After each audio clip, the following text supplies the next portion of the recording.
Welcome back, everyone, to another episode of Midnight Sports Talk. I am joined once again with a very special guest, Bill Carroll.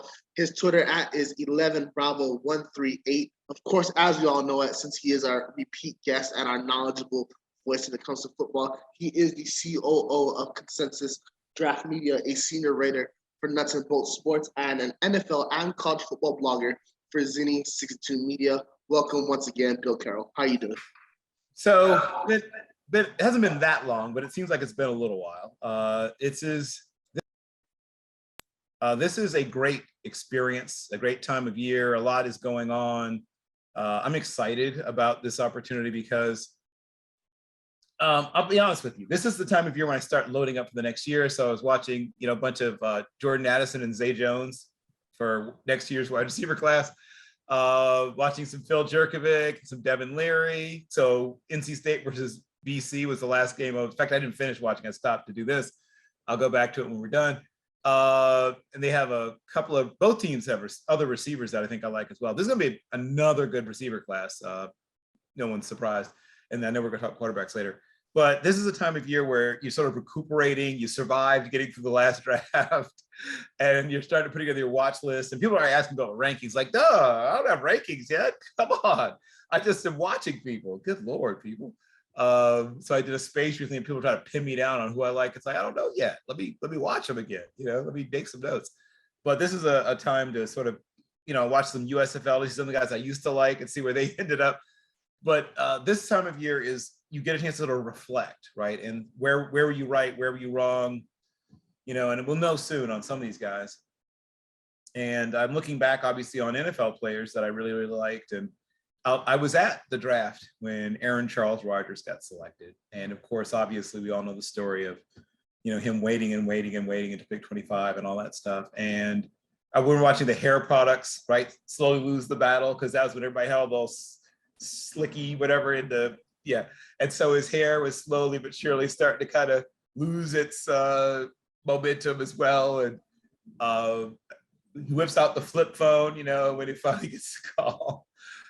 Shout out to Sanyo, I think it was. Sanyo. But I really have been into the draft since the 80s. My first published article about the NFL draft was from 1982. So yes, I'm old.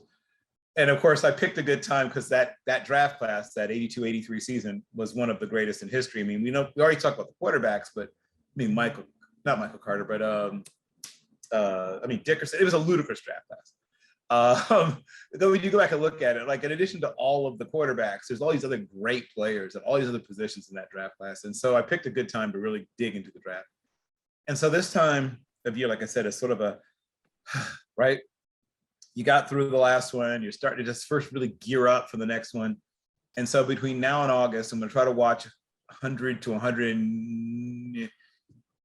and change players for, try to get my 100-ish players ready for next year's watch list and start watching them. And then I'll expand it. It'll be 100, 150, 200, 300-ish. And this past year I got up to over 400, but I don't know if I'll do it again next year. It's so hard. It's really, especially to get more than one game on certain guys. And not obviously on big school guys, it's easy, but when you start getting into FCS is even not so hard. It's D2, NAIA, D3 where it gets hard. If I can get 2 games on a D3 kid, I feel like I'm a winner. If I get 1 game on an NAIA kid, I feel like I'm a winner, because they don't really broadcast NAIA football, unfortunately, unless you can get it streaming some places. You have to sometimes go in some weird dark alleys of football areas to find NAIA tape. Make some friends, talk to some people. And then D2, I can usually get 2 or 3 games on guys I really, really like if there's some of the bigger conferences. But some of the more sort of off the beaten path conferences, it's trouble. It's a little more trouble to get tape on them. But sometimes I have to get it from the team themselves. I'll say, hey, I really like player X. I'd like to write them up. Do you have some tape? And sometimes they say yes, sometimes they no. But you never know until you ask. So young people, if you learn nothing else from this, call, email and say, hey, I want to watch such and such player. I think I like him, but I like to see more. And sometimes they'll say yes. You don't know until you try. Absolutely. And for everyone that's ever curious about getting a more inside look at the top prospects in any year of the NFL draft, Bill Carroll is definitely the guy to go to. If you ever watched some of our previous videos, he has dropped a plethora of knowledge. And obviously, I was very happy to have participated in his annual Mockapalooza draft. So that's And another place. you didn't just participate. Go ahead and brag. I controversially won the Mockapalooza draft. A lot of angry voices were in the group chat after the announcement was made. But I will be enjoying my Uber gift card that I received. Thank you, Bill, and the judges. There was indeed some controversy, and heck, that's part of what makes it fun. But yes, there was some people demanding recounts and whatever else, and wanting to, there's a reason I protect the names of the judges, because people can get very unpleasant sometimes. But shout out to our judges as well. They had a tough job. They said that the top 2 or 3 were very close together in their minds, and they just had to sort of keep digging in until they found a little differentiation, and they just like your draft just a tiny bit more. So I got more top votes for you, though it was very close, than for anybody else. And yes, I was made aware of the controversy as well. But guess what? Work harder, lift more weights. Whatever anybody else wants to take Brock down, start working down. Yeah, absolutely. But I gotta shout out somebody real quick, because it wasn't just me. When I did my research, there was somebody that helped me out a lot. A former guest of the show, Tyler Fukuroda. Obviously, he has gone on to have employment with the Las Vegas Raiders, so he cannot come on the show anymore. But he was a phenomenal person to help me out. He's too busy working in real football. Yeah, it actually pretty happened fairly quickly. How we went from mocking, and now he's actually in NFL building. So I want to wish him the best. Going back to your 1983 draft, what a draft to cover. Obviously, the quarterbacks, John Elway, Jim Kelly, Dan Marino. You also have Eric Dickerson, Hall of Famer, selected number 2. Bruce Matthews, 20-year tackle. Darryl Green, 20-year cornerback. You don't see that. Think of how rare it is to find players who can play at all for that length of time, and to have 2 of the maybe top 5 or 6 of the history of their position come out in the same draft and be able to do it that long, that well, is insanity. It is. And of course, Hall of Famer Jim Covert from the Bears as well, part of that 85, the historic 1985 Chicago Bears team. Yeah, and I think they drafted 2 other. I think the Bears got 2 other of the offensive linemen that were part of that 85 team in that same draft class, if memory serves me correctly. I think, was it Bortz and Hilgenberg? I think Thayer came later. I think Thayer was the next year's draft, but it might have been Bortz and Hilgenberg, might have been the same class. All I remember is that a lot of teams got their best players in that same draft class, or a lot of their best players. So it was one of the greatest. People talk about sort of the greatest drafts in NFL history, and 74 comes up, 83 is always mentioned, and probably 83 probably usually wins the fight. But there have been some other good ones. 64 was great, but 83 was special. It was a great introduction for me who was just starting to write about the NFL draft. And it spoiled me, I'll be honest, Brock. I was like, well, this draft isn't as, of course, I didn't realize, at the time, being a young person, like, that's not sustainable. You can't have that kind of draft year after year after year, as much as you might wish for it. Because the NFL GMs just wish they could just grab 20-year players like that, but they don't have them. No, you can't. But what a draft that was. And of course, we are not going to talk about the future draft in 2023, because, we just love football. And even though we are in arguably the deadest period in football, in both college and NFL, we love it so much. So let's just jump right into it with the NFL. Let's talk about the quarterbacks in the NFL and who is our favorite from each division. I think we can both agree Josh Allen, Tom Brady, and Aaron Rodgers are the standouts in the AFC East, NFC South, and NFC North. Pretty easy. Yeah, pretty easy. But let's start out with the most competitive division in the NFL right now, and arguably the most competitive division in the history of professional football, the AFC West. Great candidates to choose from: Patrick Mahomes, Herbert, Derek Carr, and newly acquired Russell Wilson to the Broncos. Who are you taking for your best quarterback? I mean, at the moment, it's still, to me, is still Patrick Mahomes. But my gosh, did that race tighten up? This could be the year that changes, but I have to see it first. Justin Herbert is, I mean, I loved him coming out. I never understood why people didn't like him coming out. Okay, you're telling me this guy is essentially Andrew Luck, but with an even stronger arm and a little taller? Like, what's not to love? I never understood. I know maybe the personality thing. He's not he's not like Tom Brady. He's not going to grab guys by the helmet and curse at them. And it's just not his personality.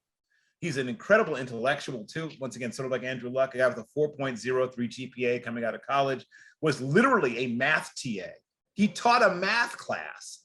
Think of how many guys, I mean, there's a few other guys, like John Urshel was sort of a similar guy, but he's not a quarterback. But I mean, there's very few football players who are able to excel at that level and be that level of scholar. And I mean, there's a few. I mean, there's some Campbell Trophy guys who are in the NFL. And, you know, Ryan Fitzpatrick was an extremely bright guy, though we don't think of him as that. He was extremely, there's been a few guys, but to be able to be that good this young, I mean, both of those guys are, 20, 25 and under. And to see how good both Patrick LeVon Mahomes and I mean, they're just so special. And to have them in the same division at the same time. And then Russell Carrington Wilson joins the fray. But I can't just assume he's going to just pick up. People just have this tendency to assume, oh, he's just going to, I mean, it takes a little longer sometimes, I think, than people realize it's not so much mastering the system, it's mastering the players, right? Who does what well, and how does this guy run a slant and go versus how the guys I was used to run a slant and go. And I think it's going to take him a few games to lock in. And then maybe from games 4 through 8, it's like, oh, he's looking more like himself. And then maybe games 8 through 17, I have to still get used to saying 17. He may, oh, that's the guy. But like I said, I mean, to be the man, you got to beat the man. I still have to see somebody consistently be better in that division than Mahomes. And right now, I have not yet seen that. That's a very fair assessment. Of course, we all know that the race is very tight. I agree with your Russell Wilson assessment, especially since we don't know how involved was Nathaniel Hackett in play calling during his time in Green Bay. Of course, Matt LaFleur being the offensive mind, he is under that Sean McVay system.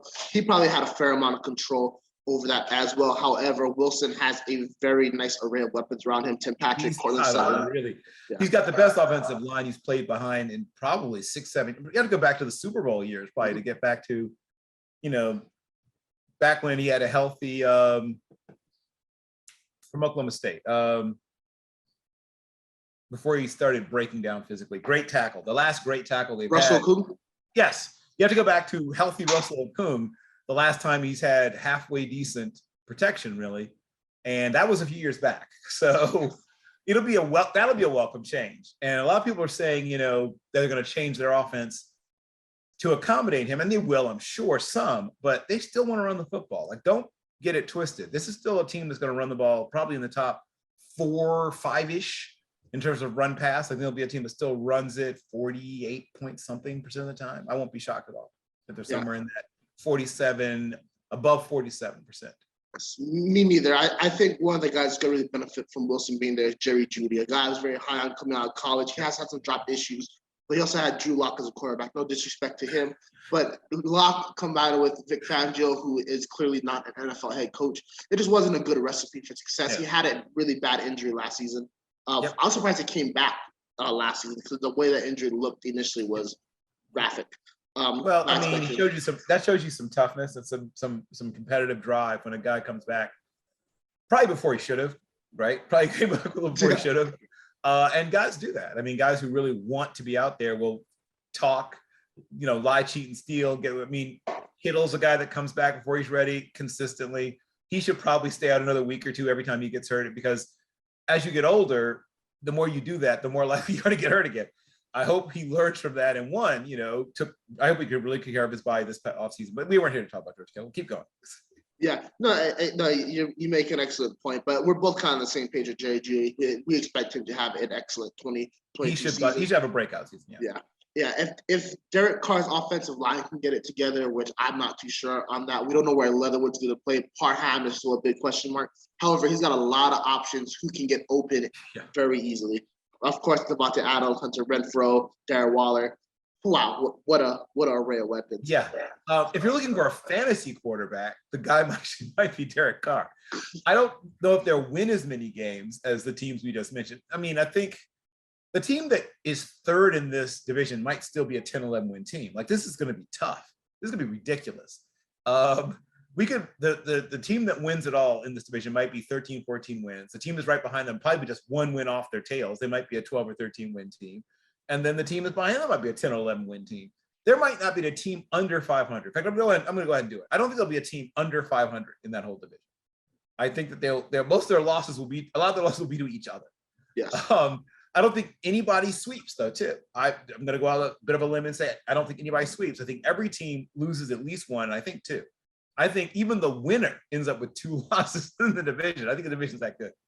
Yeah, I completely agree with you on that, especially when you consider that the NFL is a one-possession league, right? And when you have that much talent, there's no way you can get lucky and get the ball rolled to you that many times. Right. It's just not how it is.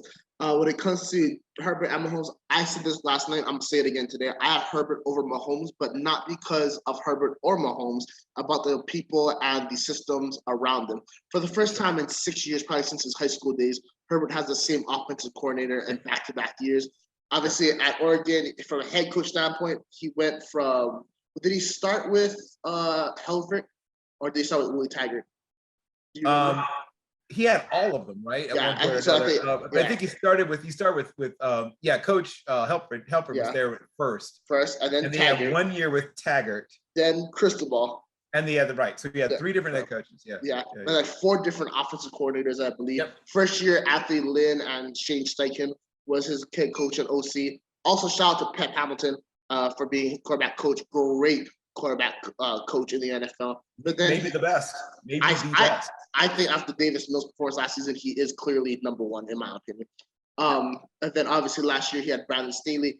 Now they're instituting the Staley ball, aka go for it on 4th down all the time, which is very interesting to see. But however, he has that consistency at offensive coordinator. He has the same weapons as he did for the previous 2 to 3 seasons. Obviously, Mike Williams had an outstanding season last year. That's why he got his extension. Keenan Allen still looks good, both over 1,000-yard receivers. Josh Palmer is looking like he could be a burgeoning star in this league. He still has to be with Jalen Guyton. Obviously, Austin Eckler, both a threat in the run and the pass. Isaiah Spiller, big pickup for them, in my opinion. However, the biggest acquisition was their first-round pick, Zion Johnson, guard. That O-line, if they can strip the right tackle position, they could have a top 3 offensive line in the NFL. All pros, Corey Linsley and Rashawn Slater, Zion Johnson coming in. They got Jamari Sayer in the 6th round, an absolute steal out of Georgia. And they still have Matt Filer, who had an excellent season in 2021. Whereas for Patrick Mahomes, I think we discussed this before. I think the Chiefs are changing their offensive philosophy, going away from the deep ball. Obviously, they traded away Tyreek Hill, so we don't know how Mahomes' game is going to change because Tyreek is known for his speed, but a lot of people have speed. Tyquan Thornton has speed coming out of Baylor. Tyreek has speed vertically, horizontal speed, speed out of his cuts, can make contested catches, can do things with the ball in his hands as well. He's not going to have that weapon. Kelsey's a little bit older. I don't expect a drop-off in production, but you never know when that is going to happen. Juju Smith-Schuster and MVS, we don't know how effective they're going to be. And they're probably going to run the ball more up the middle when you bring in a guy like Ronald Jones. So for all those things with Mahomes, what's changing around Mahomes, I'm going to put Herbert as number 1. Not a disrespect to Patrick Mahomes at all. I still think the Chiefs should be the team to beat in the AFC. They haven't done anything to prove otherwise. But exciting times. Moving on to the AFC South. Who do you have as your best quarterback? Yeah, so the South is interesting. It's funny because the team that is getting the least from its quarterback might be the team that's the best off. In that, just a reminder, there's more than one way to win. Though we like this, people constantly say over and over again, it's a quarterback-driven league, quarterback-driven league, quarterback-driven league, quarterback-driven league. On and on, ad on infinitum. I think Matt Ryan's gonna have a great year. And so if we're going by like yards and attempts and completions, and maybe even completion percentage, is probably him. But if we're talking about team success, I still think the Titans are gonna have the most success.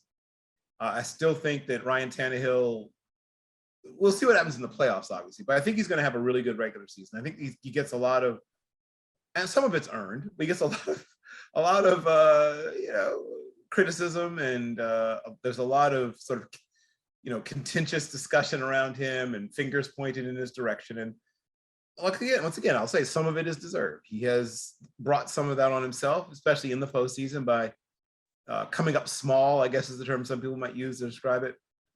Davis Mills is an exciting young talent, but that team is at least a couple of years away, a couple of drafts away, maybe another coaching staff away. We'll see. I think so. We'll see. They are. I have zero faith in Lovie Smith. Aside, but well, I mean, I have a little more faith than you have, but I will say that team is a question mark. That's what I will say. That team is a definite big, giant one of those. I mean, Tua, this is a no excuses year for Tua, right? This is that. I mean, if Tua has a big year, even if he's not incredibly prolific in terms of the number of attempts and yards, but if he has a 3.5 to 1 touchdown interception ratio, and he's just chugging along at 221 or so yards per game, and 22, 27-ish, game after game, even though his numbers will not be exciting, even though, and some people are expecting that, they could be the team that wins it all in terms of, well, they're in the East though, but the East is we'll get to the East in a moment, I guess. Let me stick this out. Because I was thinking about him too. It's another, but I'll for the moment, I guess we're talking about like numbers. I'm going to say Matt Ryan will have the best numbers, though I don't think his team's going to win the most. Fair pick. I have Matt Ryan as well. Again, not because of him or the people around him. I also think he had some pretty impressive. Yeah, he also had some pretty impressive years in the post Super Bowl era. It just like talked about because of how badly the Super Bowl ended and also how bad the Falcons have been. But they're really just Julio Jones catching a jump ball away from going back to the Super Bowl against the Eagles. But yep. you never know what's going to happen. But Ryan Tannehill, we've seen a phenomenon in the NFL where a team will bring in a quarterback and thus the incumbent starter plays out of his mind.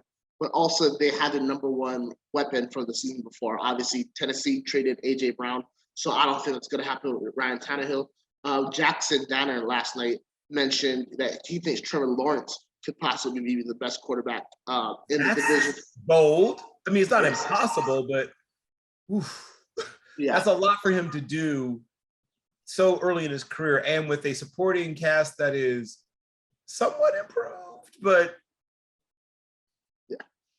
that's not.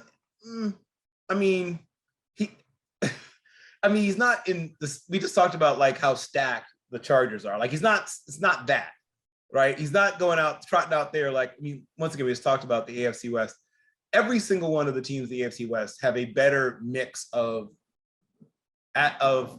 weapons than he has, right? And most of the teams, even in his own division. So he's going to have to not only grow, but overcome some, what's the word?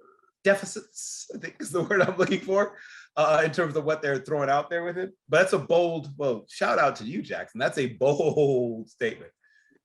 You went big. Yeah, he said he had a multitude of reasons. If you want to check it out, you can check out our last video. But the Spark Notes version, essentially, he's getting a coach that has developed a quarterback before in Doug Peterson. He also has a coaching staff that isn't, Urban Meyer, to say the least. Right. I mean, that by itself helps him. I agree. Yes.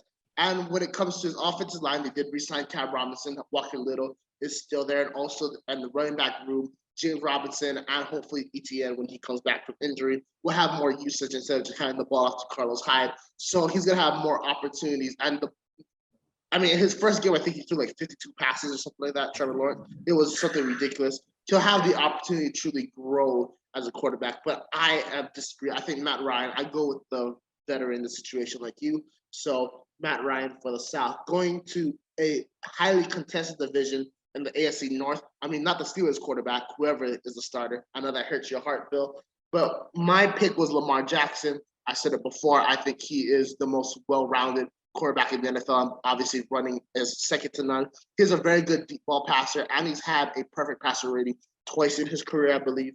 So, a lot of debate there. Who are you taking in the AFC North?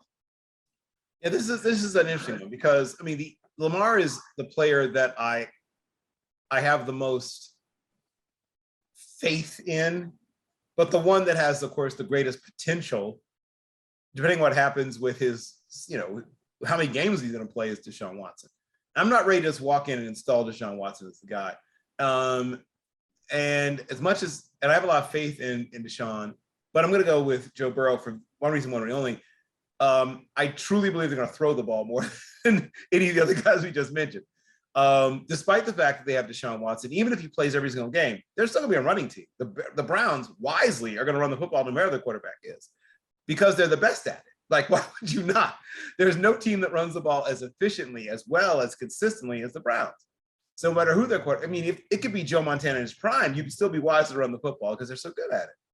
And when you do throw the football, you're incredibly efficient and effective, or you should be, because teams are so worried about the run. I just think Joe Burrow's going to get the most chances to air it out, quite frankly, of everybody in that. So I think he's going to put up tremendous numbers. I think he has a chance to be an MVP candidate. And I mean, it hurts me to say all this, but of all the teams that I think have a chance to, because they were a year ahead of schedule last year, Brock. They weren't supposed to be that good last year. This was supposed to be their year. I mean, they won't say that because everybody says they're trying to win the Super Bowl every year, but in their heart of hearts, like if you were able to like do that thing like the Vulcan mind meld, where you could like see their thoughts, you would know they themselves were surprised at how far they came last year. There's no way, even though they said they wanted to win the Super Bowl, everybody says it, but there's no way they realistically believe they were going to be playing in the Super Bowl this year. I think they thought they would contend. I think they even believed they'd make the playoffs. But I have to believe that even they were a little surprised at how far they made it that year. This was actually supposed to be the year. So if this team is healthier this year, which is possible, if their offensive line play is improved, which is entirely possible, they could be better this year than last year. And so if their arrow continues to point up, as much as I absolutely love Lamar, and I hold out hope that one of the Steelers quarterbacks will play a halfway decent season. And of course, it's a big old question mark again with the Deshaun Watson situation. I mean, theoretically, we could see 6 to 10 weeks of Baker Mayfield. So if you like soap operas, if you love drama, oh my, do I have the drama for you. Like, this is something, what was that TV show called? The Game, right? This is like a plot. This is like from that TV show, The Game. Like, this is a plot point where their guy who they've already moved on from is forced to play. And then he goes out and balls out and gets them into like the playoff contention. And then so now when the guy they thought they wanted struggles, now the fan base is truly split because they were out on this guy, but now he drags them back in because he went 8-2 in his 10-game run or whatever. Oh, if you love drama, really, I mean, everyone should at least watch the Browns, if nothing else, for like all the who knows what will happen with the Browns this year. But gun to my head, it's still Joe Burrow. Yeah, and just to back up your point, obviously they added Alex Kappa, Super Bowl champion from the Buccaneers. They added Lyle Collins on the right tackle position. They have a 1,000-yard running back in Joe Mixon. They have 3 receivers that can individually put up 1,000-yard seasons: T. Higgins, Jamar Chase, and also Tyler Boyd.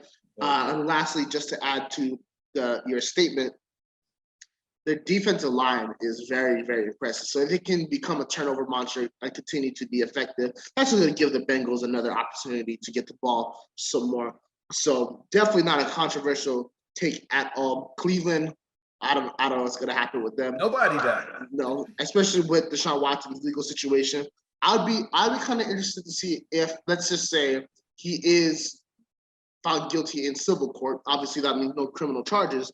But would the NFL suspend him mid-season if like this thing gets wrapped up in November or December? Who knows? But that's something to keep an eye out on.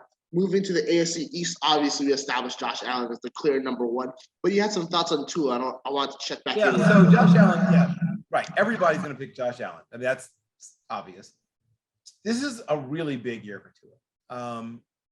As you probably are, everyone who follows football knows, their general manager and their coach basically entered into a loser leaves town match, right, over him. I mean, that was the bone of contention between these two talented young football minds of Chris Greer and Brian Flores. And it's sort of, I don't know, depressing. I don't know, whatever term you want to use. I mean, I was a little, it hurt me a little bit, even though I'm not a Dolphins fan, to see that these two guys couldn't find a way to work it out, because I'm a big fan of both guys individually. And obviously, I love having Brian Flores come us to us in Pittsburgh, but he should be a head coach somewhere. And, Chris Greer, was one of the bright young Black GMs in the game, and we're getting a few more of them in the past couple of years, which is good to see. And like I said, it's just sort of saddened me that two of them couldn't figure out a way to, work through it. But this is it, right? They decided no excuses year for Tua, and they cleared the decks, man. They spent money in free agency. I think they drafted reasonably well. And so whatever happens this year in Miami, they're going to say, this was your year to prove that you're our guy. And that's it. I mean, I don't know how to put it. He gets this year to prove that he's the guy. And, this is a team that, like you said, we mentioned Tyreek Hill a moment ago. They have a very talented young tight end in Mike Gesicki, who is on the verge of being a star. He gets to talk to Teddy Bridgewater. Jalen Waddle is a guy with tremendous speed. They brought in Cedric Wilson Jr., who's a really good, 2-3 kind of option. Chase Edmonds is essentially a poor man's Austin Eckler. They brought in Teron Armstead, who was an elite level left tackle. I mean, they really did a lot to set him up to succeed, and he needs to succeed. I mean, I guess is what that adds up to. I almost forgot Raheem Mostert, right? So they have two running backs. One is sort of a big play guy, and Mostert, who's got that great speed. Sonny Michel is a do a little bit of everything kind of running back. Preston Williams is, I guess, fighting to be the 3 or 4 receiver. Lynn Bowden is a question mark, but he's a guy that had a really impressive collegiate career. River Craycraft is a quote unquote prototypical New England slot receiver with all the things that you can gather that means. Salman Ahmed had some good, when he was forced to start, didn't look bad. They should have a good defense, and they had drafted Jared Dokes, I believe, as well, or brought him as an draft. No, I think he might come as a draft free agent, but he's another power back type. As an draft free agent, they got Braylon Sanders, who's another guy with some deep speed ability, and if he sticks on the team, he has a chance to contribute. And they're like 4 wide receiver, 5 wide receiver stats, and last but not least, Eric Izatama. It's more of a possession type, but he's a really sure-handed receiver. So this is it for Tua. Either he shows that he's got it, or they're going to start looking in other directions. Yeah, I completely agree with you. But at the same time, with all due respect to Brian Flores, and I agree with your assessment that he should be a head coach in the NFL. I felt like he did not set up Tua Tagovailoa to have a fair amount of success. No. He didn't want Tua. He didn't like Tua, and he told Tua to his face, which is probably not a good idea. Yeah. Brian Flores, there was a what's it called? On David Chappelle's show, Fire Truck, sorry. On Dave Chappelle's show, there was a sketch called When Keeping It Real Goes Wrong.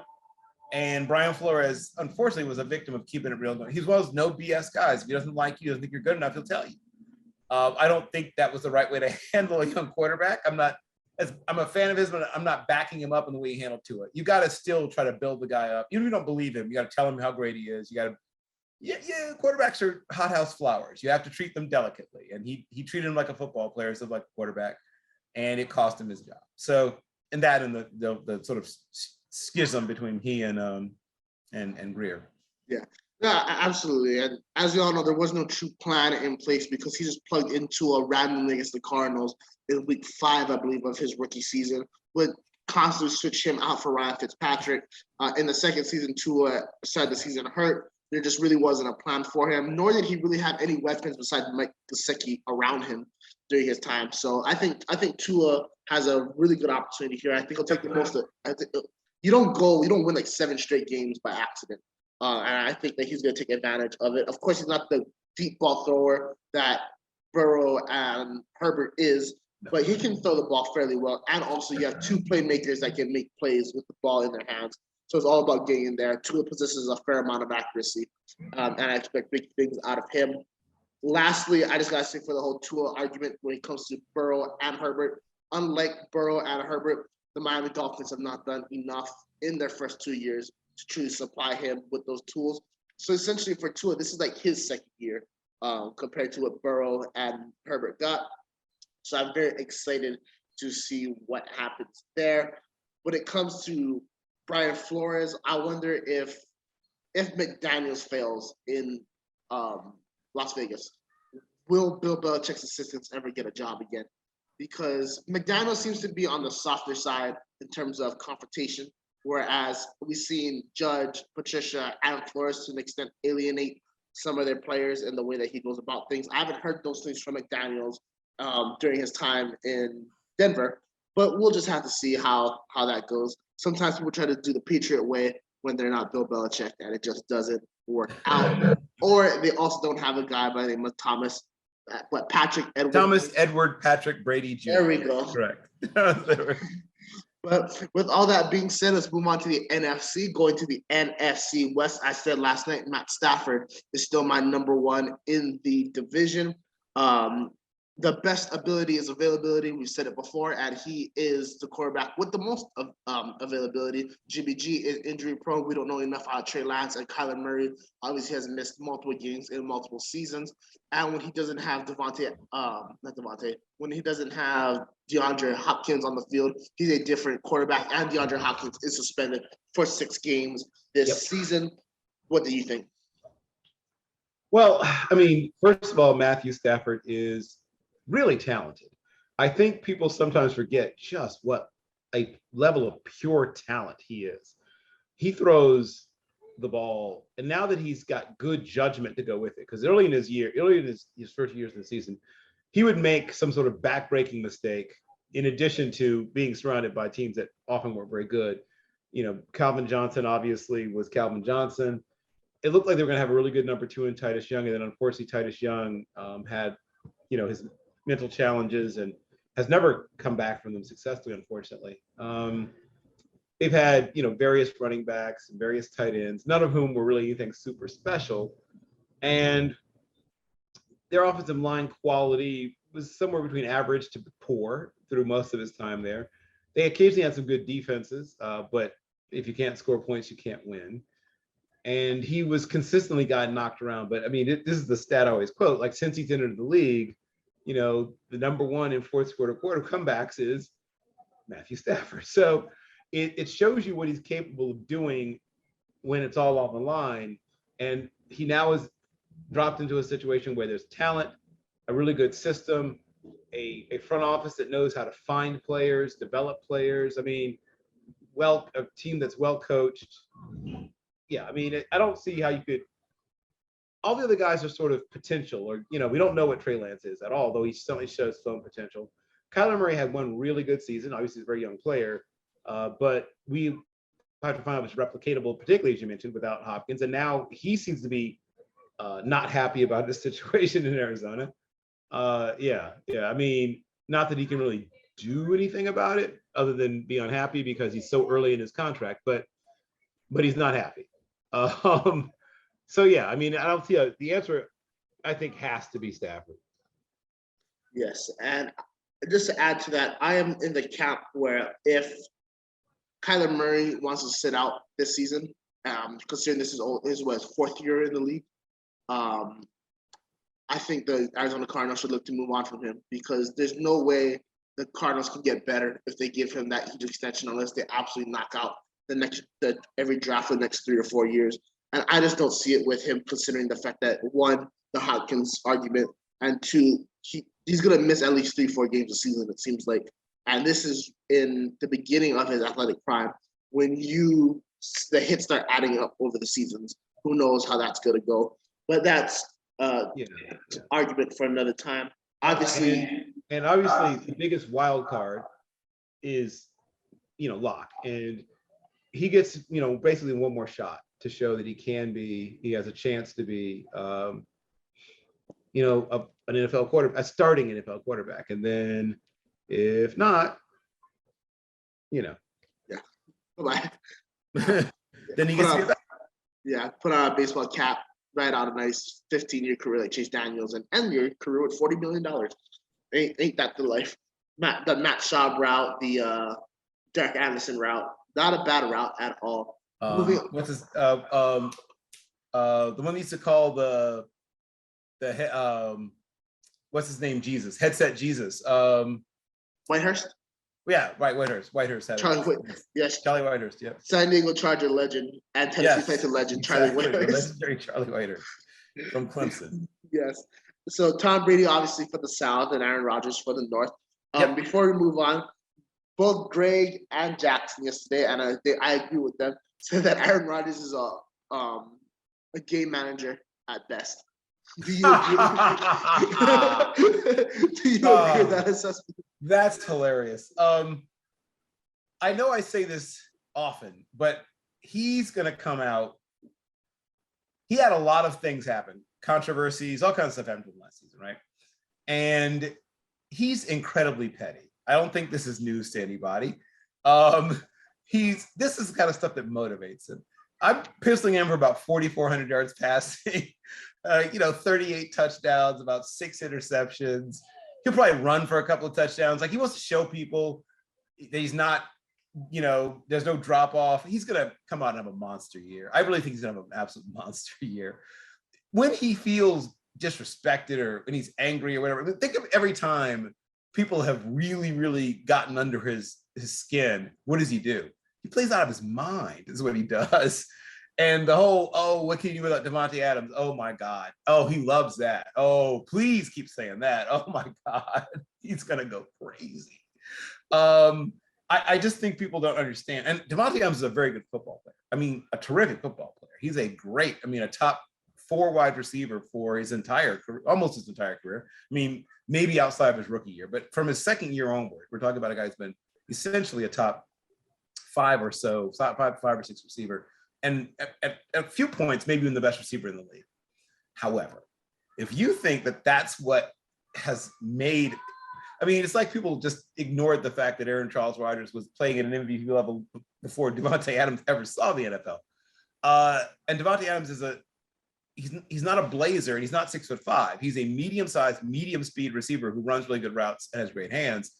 But he needs the right kind of quarterback. And I think you'll have a similar, Derek Carr is essentially just a younger and less aggressive version of Aaron Charles Rodgers in a lot of ways. So, and they already have like chemistry. I know we're talking about this, but I think that Rodgers is going to have a tremendous season. I think people are nuts if they don't think he's going to have a great season. He's going to have an amazing. Only thing that would stop it is like a season-ending injury, but I think he's going to go out and have an amazing season. Yeah, I agree with you. Roman Dobbs out of Nevada, I think, is going to have an outstanding season as well. Because of Aaron Rodgers. The receiver quarterback duo, Jerry Rice is, in my opinion, undoubtedly the greatest receiver of all time. I know people like to talk about Randy Moss, but when it comes to play, numbers, and the dog inside of you, Jerry Rice is second to none. To be as great as he was for as long as he was that great, no one will ever do it again. We talked about, like, we'll never see another Bruce Matthews, we'll never see another Darryl Green. We're never going to see another Jerry Rice. Nobody's going to be that great that long. Ever. He had literally 2 Hall of Fame careers. If you break his career in half, they're both Hall of Fame careers. Yeah, absolutely. It did help when it comes to longevity. He played in an era where receivers weren't hitting the legs as much, more because they're trying to safeties are trying to take heads off. But also, it did help me play with 2 Hall of Fame quarterbacks. Well, but getting hit in the head can end your career too. I asked lots of guys who are answering phones that aren't ringing about that. Yeah. So he played in there. We could still hit guys, and he played that long.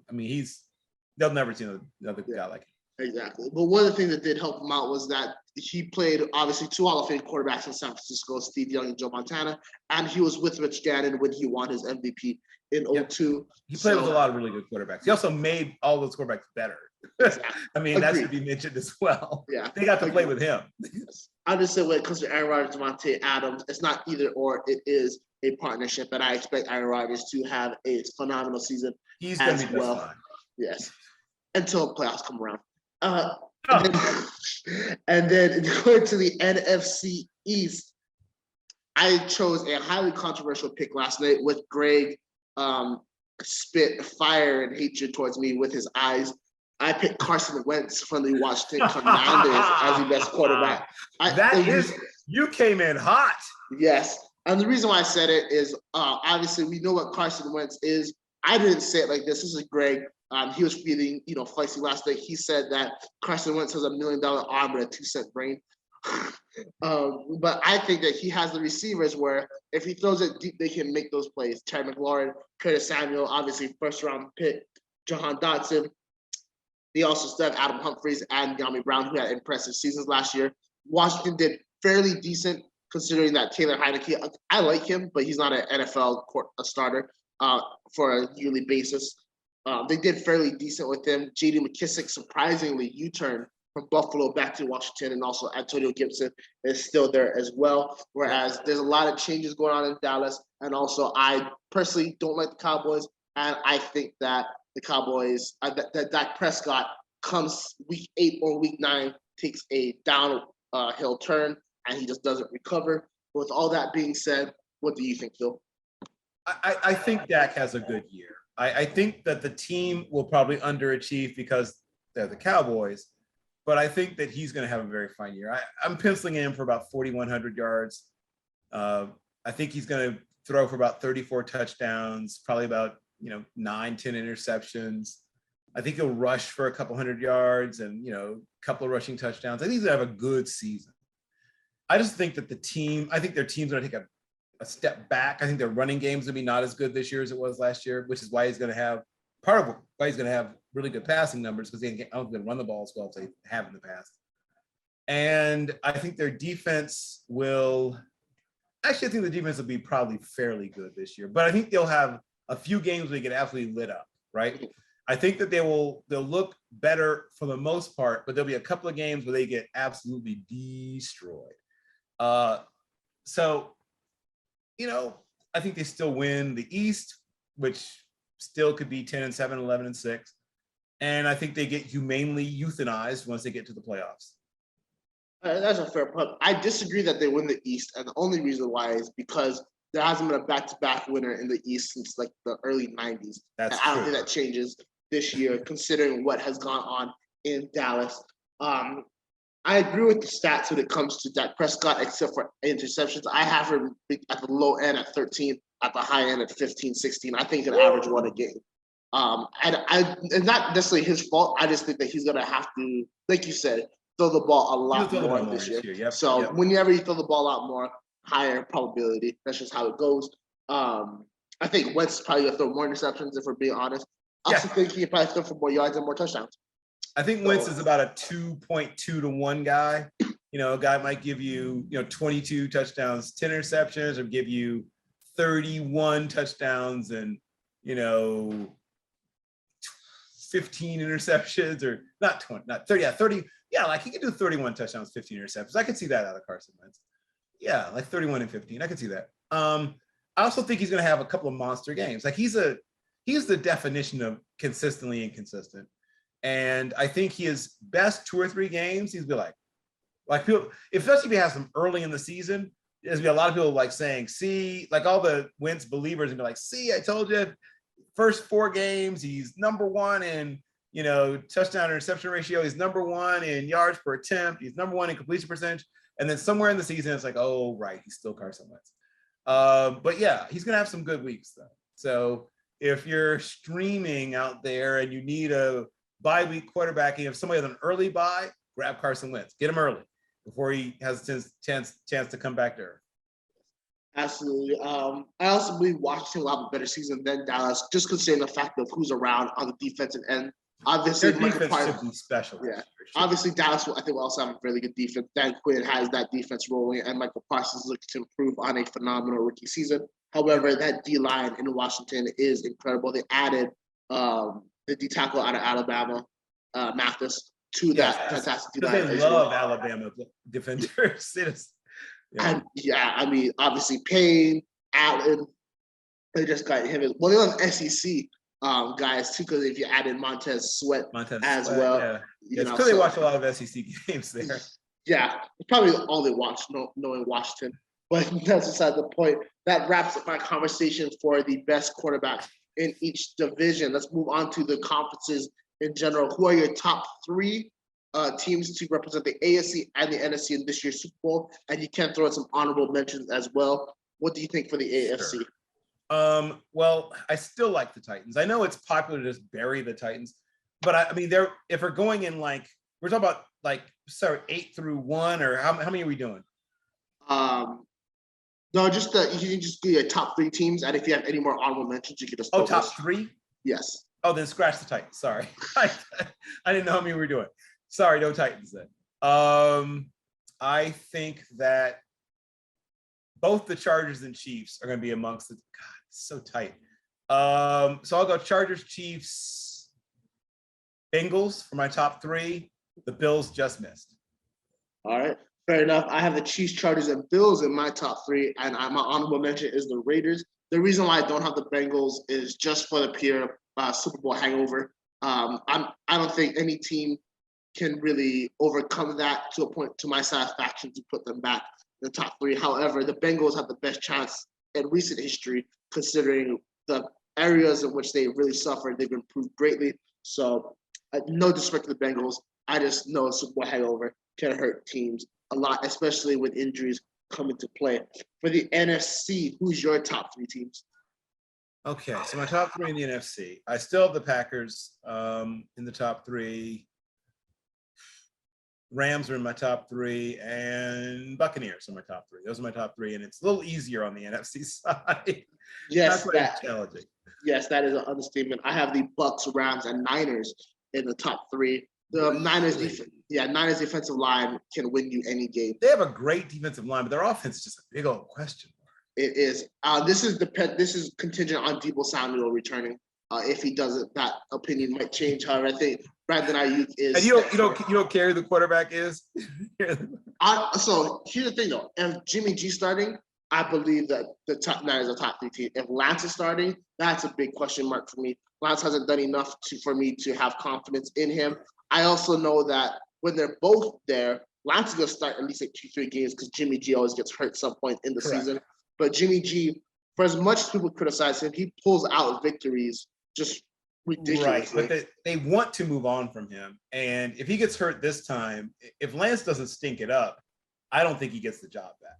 So if Jimmy better get hurt right at the end of the season. But if you're going to get hurt, Jimmy, don't get hurt early. Because if he gets hurt at like week 4 and Lance goes out and looks good, I don't think Jimmy ever goes back out as a starter unless Lance gets hurt. Yeah. But that's the big question mark. Will Lance look good?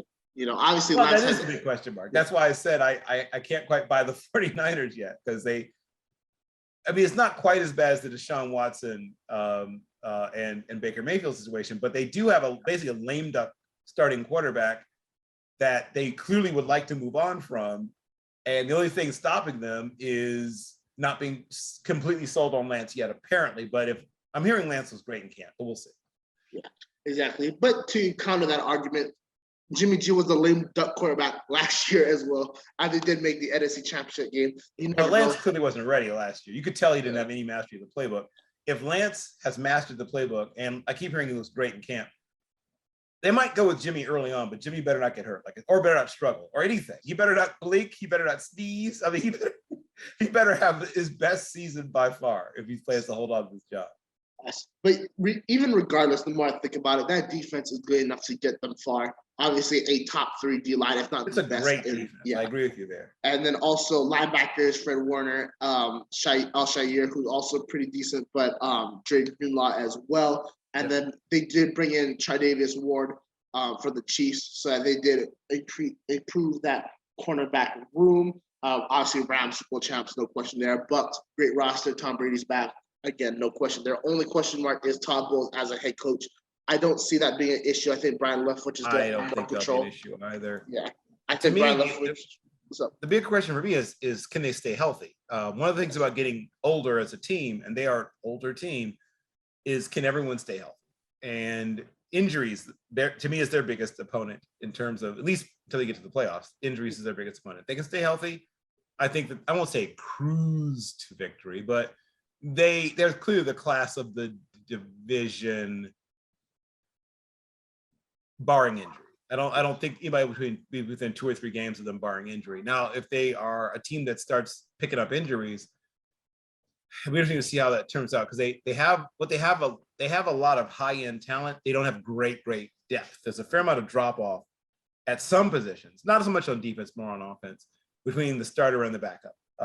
They're good at wide receiver, and that's where their most depth is on that side of the ball. But their offensive line depth isn't amazing. I don't know exactly what's going to happen at tight end now because I don't think Gronk has definitively said what he's doing yet. Last I checked, OJ Howard, of course, is in Buffalo. Cameron Brate, I think, is still there. So Cameron Brate may be the guy, which is fine. I mean, he's a fine tight end, but we'll see. Like I said, we'll see what happens. Yeah, absolutely. But I think Brandon Leftwich is going to have more involvement in the offense. I think they can be more dynamic. And also, I think Russell Gage Jr. is one of the more underrated signings. Yep, he's a really good wide receiver 3. He's one of the better wide receivers 3 in the. The only question mark is obviously the first round pick. Well, their first pick in the draft they traded back. Is it Logan Hall? How good will he be coming out of Houston? We'll just have to see. But it's Tommy B. You can never doubt. My honorable mention is the Saints, Commanders, and Eagles. Saints obviously first because Jameis Winston was rolling last season. However, Sean Payton is gone, so we'll see how much of a drop-off and what will Michael Thomas's involvement be in this upcoming season. However, Dennis Allen is still there as head coach, and that defense still looks to be ferocious. They did add Jarvis Landry and also Tyrann Mathieu, but Alvin Kamara, especially with his legal situation, I haven't heard the update on it. So we'll just have to see what happens if he gets suspended, so on and so forth. Washington, defense, and also big arm. You never know what can happen. They can either go really good or really bad. We'll have to see. Eagles. Yes, exactly. Eagles. I'm a fan of Jalen Hurts. I don't think he's the greatest thrower, but I think he's good enough. And he did a lot considering the fact that the wide receiver room last season was horrible. Devonta Smith was a few, like 50 or 60, 70 maybe yards away from 1,000-yard season, the first 1,000-yard receiver. Since Jeremy Maclin, I expect that to be broken this year with both Smith and AJ Brown. Great O-line added with the draft Cam Jurgens. Jason Kelsey's coming back. So I think they could be a very dark horse candidate. Made the playoffs last year. I think they have a chance to be a wild card team. I think people are a little too low on the Eagles, quite frankly. Exactly. And to the Eagles' benefit, they played the AFC West last season. I'm not too sure who they played this year. I think it might be the AFC South, possibly. Or what? Because it's not the North because they played. I mean, yeah, it's not the North because they played them in 2020. Who played them? So it might be the. I'll have to check. But I have to check too. But at least it's not the West. Yeah, exactly. It's not the West, so that helps them as well. Let's start talking about the rookie quarterbacks. More importantly, the top 5 selected.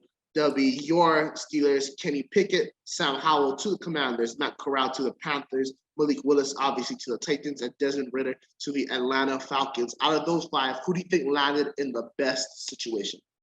Well, to some extent, Howell's in the best situation because one is he's not going to be expected to do anything. And some of those guys probably won't see the field much either, but it is the Central. I think it's wait, is it Central? Hold on. I'm sorry. Think about the last question you asked. The fact is that this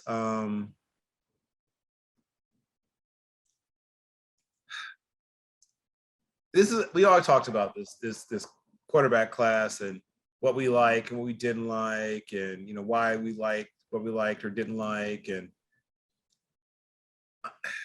let me say this about that, right? There's certainly a lot to like about some of these players, but all of them are guys that are not ready, in my opinion, not ready. Some are less ready than others. Pickett, it was the most ready. I'm assuming that's why Pittsburgh doesn't believe in rebuilding. They don't want to be bad for a year or two, which they would have had to probably be if any one of the other guys became a starter. So Pickett's the one who's most ready to play, but I don't think he will play much as his rookie year. So I think almost all of those guys end up sitting, frankly. If people believe that those guys were ready to start right out of the box, they would have gone a lot earlier. So I think almost every single one, I think only 1 or 2 of them, and it'll probably be injury that forces them to play, we'll even see the field. I think a lot of these guys are going to sit virtually the entire season.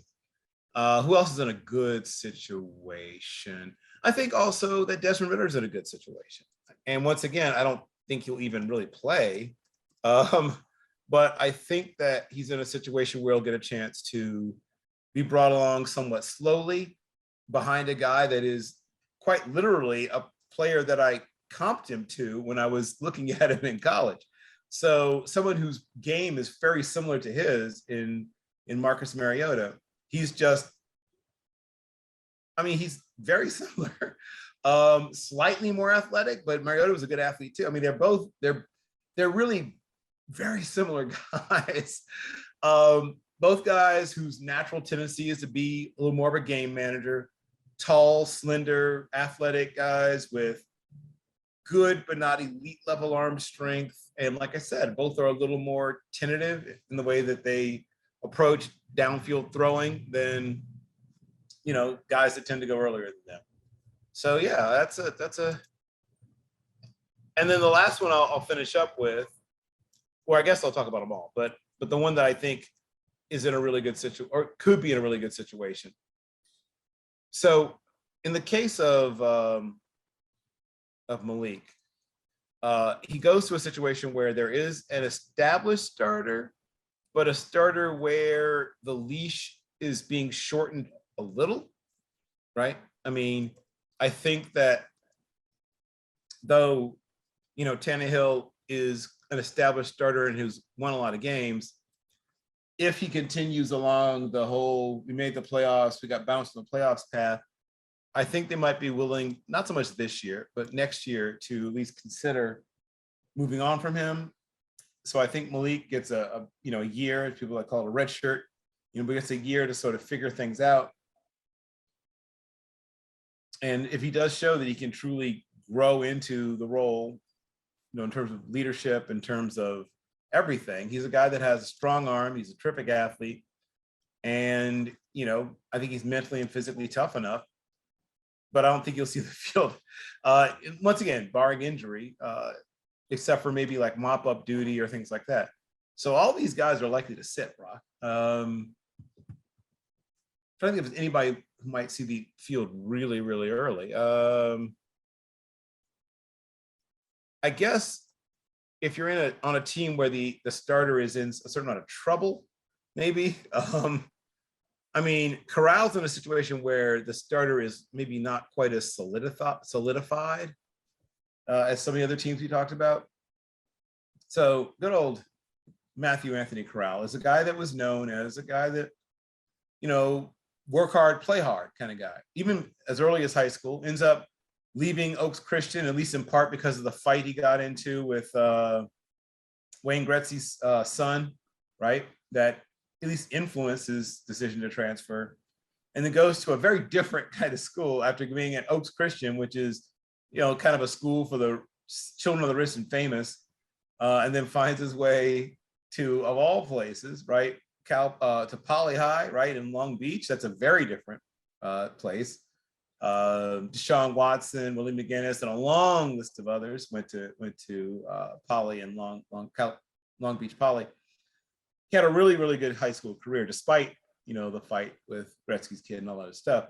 He's originally Jordan Tiamo's backup, ends up getting redshirted, you know, plays a little bit, had some good weeks, had some, you know, up and down, right? But there's some flashes of what he could be. He doesn't tend to understand how big he is not and what his frame allows him or doesn't allow him to do. So I want him to, whether he plays any this year or not, and he might, because there's situation, might play some this year, because if the quarterbacks ahead of him struggle, there's a decent chance that they might, there might be a whole, let's see what we have in the kid kind of situation. So he might play the most, actually, of all the ones we've talked about, because of how up in the air they are at quarterback. But he needs to be very smart about it. He takes too many hits and the wrong kind of hits. And that, once again, you said earlier in the show, the best availability is availability. Well, he will not be available if he continues to take on linebackers like shoulder to chest in the middle of the field. Like that's just not how you do. Sometimes with his throwing shoulder, no less. Like, what what are you doing? I mean, it's not okay with either shoulder, but that's your throwing shoulder. I think he has a chance if he matures physically and mentally, emotionally to have a shot at doing this. So I think he has a chance to play. Who did I not talk about? Let's see. I think you covered everybody. Desmond. Because you covered Desmond. I didn't talk about Jack Cohen. Actually, yeah, he's not on the list. Where did he end up anyway? I haven't followed. Did he end up in Indianapolis? No, where did he end up? I think it might have been Indianapolis.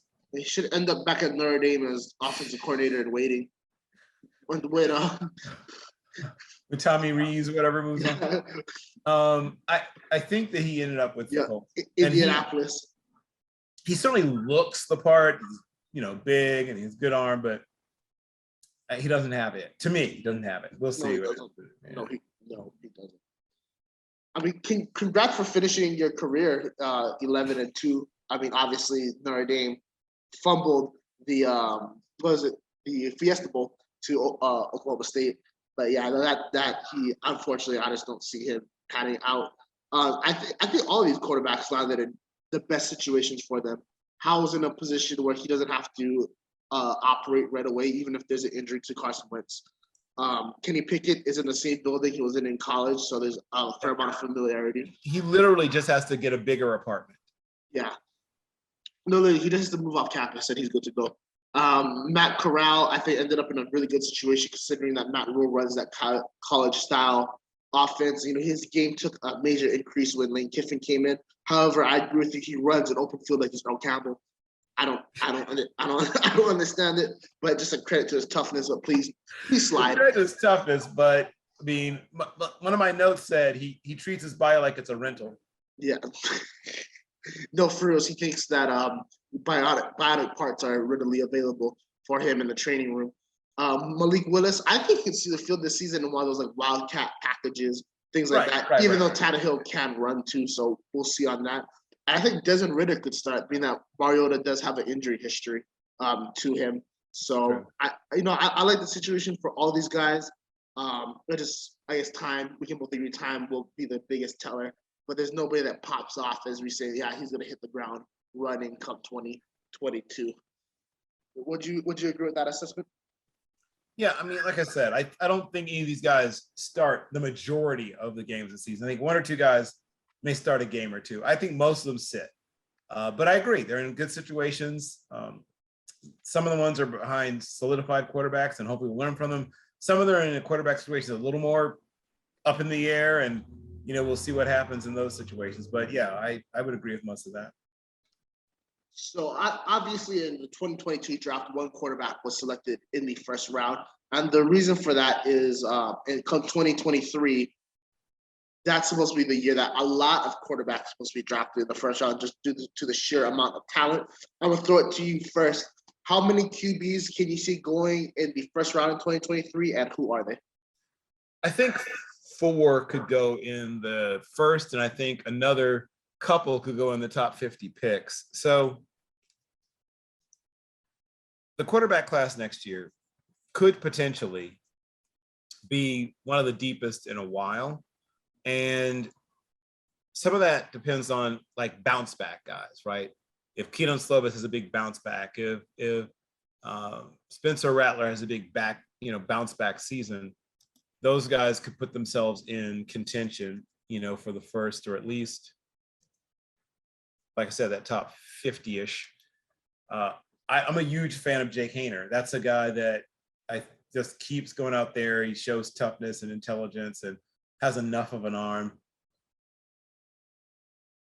If Hank Bachmeier stays healthy and continues to develop, he could have a big year at Boise.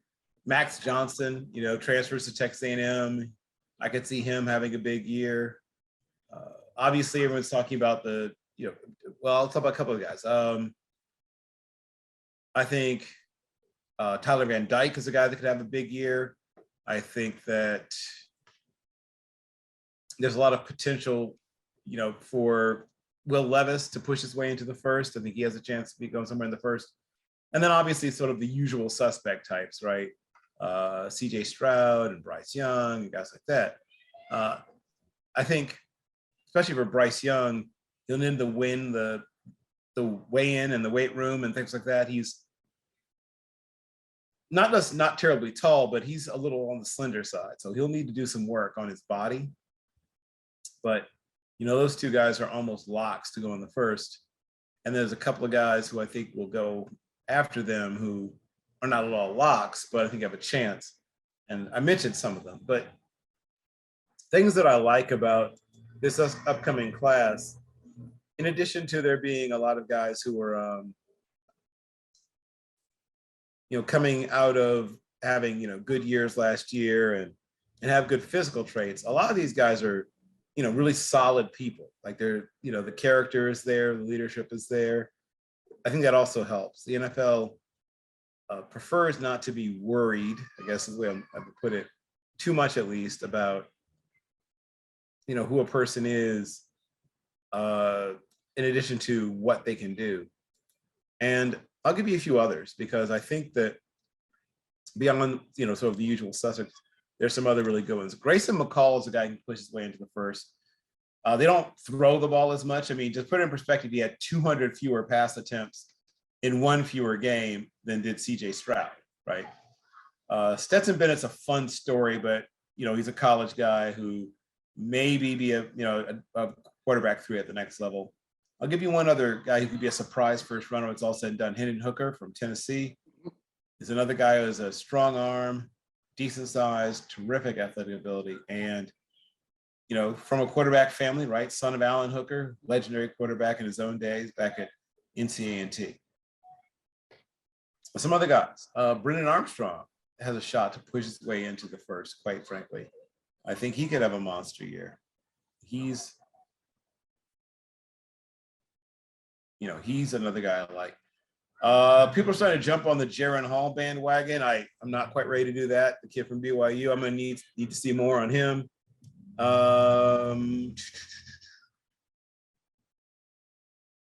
Dorian Thompson-Robinson, speaking of transfer guys, is another guy that I think has a chance to have a big bounce back year. In fact, bounce back might even be really not quite the right term. Yes, he transferred back to UCLA from UCLA.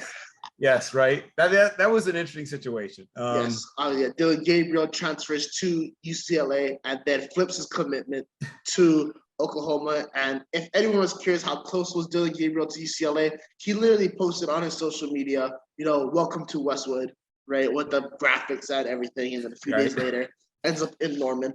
So yes, DTR is definitely a guy that could sneak in. I don't see it personally. I think he might have a fall off year because he did lose Kyle Phillips and Greg Dulcich, but you never know. I think he ends up being a guy who still goes in the first 3 or 4 rounds. I think he has a good year. Aiden O'Connell is another guy that could be one big year away from pushing his way into the top 50 or so. He's a big kid with decent legs and a very, very, very, very strong arm. Also keep an eye out for a guy like Chance Nolan at Oregon State. Younger guy,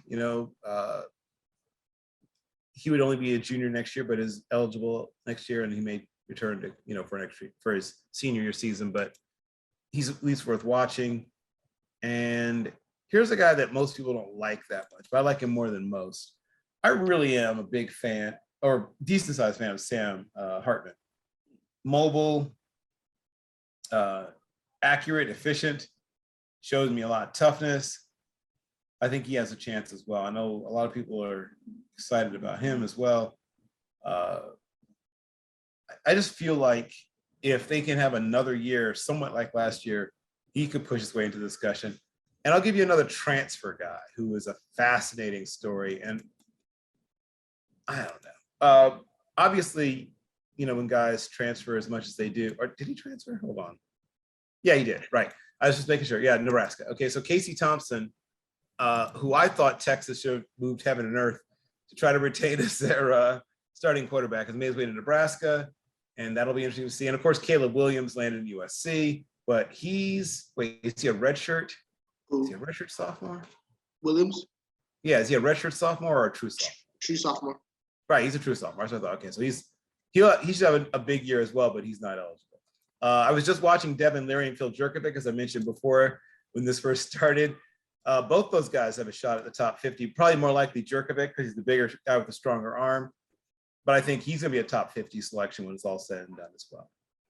Yes, and obviously Jerkovic is a guy loved by Greg as well, and we'll get into him a little bit later. As yesterday I said, I have 6, low end 4, which I agree with you. I think on the high end we could see possibly 7 or 8, depending, because I could see teams that have a quarterback, but that's a little up there in age, sneak back into the fresh shot to pick the quarterback so they have that 5th-year option as well. But I think I went with the middle in 6. I think we both can agree Stroud and Young are the 2 for sure in that class. Tyler Van Dyke as well, as long as Mario Cristobal doesn't do what he did to Justin Herbert, and he makes an offense that really plays to Van Dyke's throwing strengths. Van Dyke's not a runner, Mr. Cristobal. I also think Will Levis has been growing on a lot of people. I'm not sold on him as well, obviously. I am not sold either, but I think he's a top 50 guy.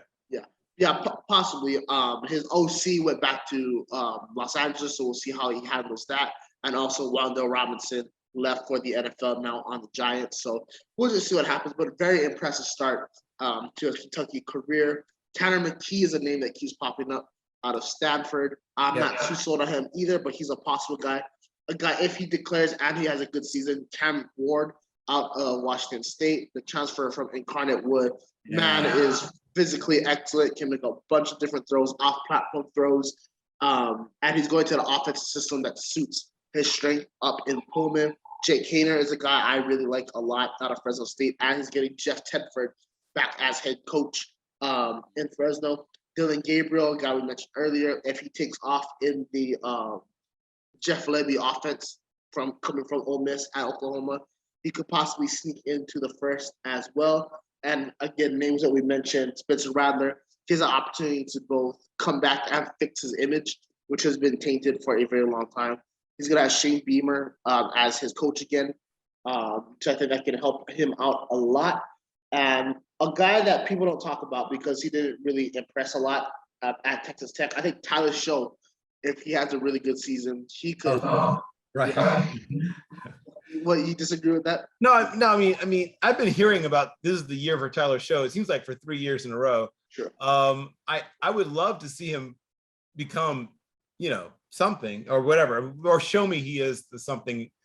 Remember Alan Bowman the showman, when he was at Texas Tech, and then where did he transfer? Was it Michigan? Michigan, I think, right? Yeah.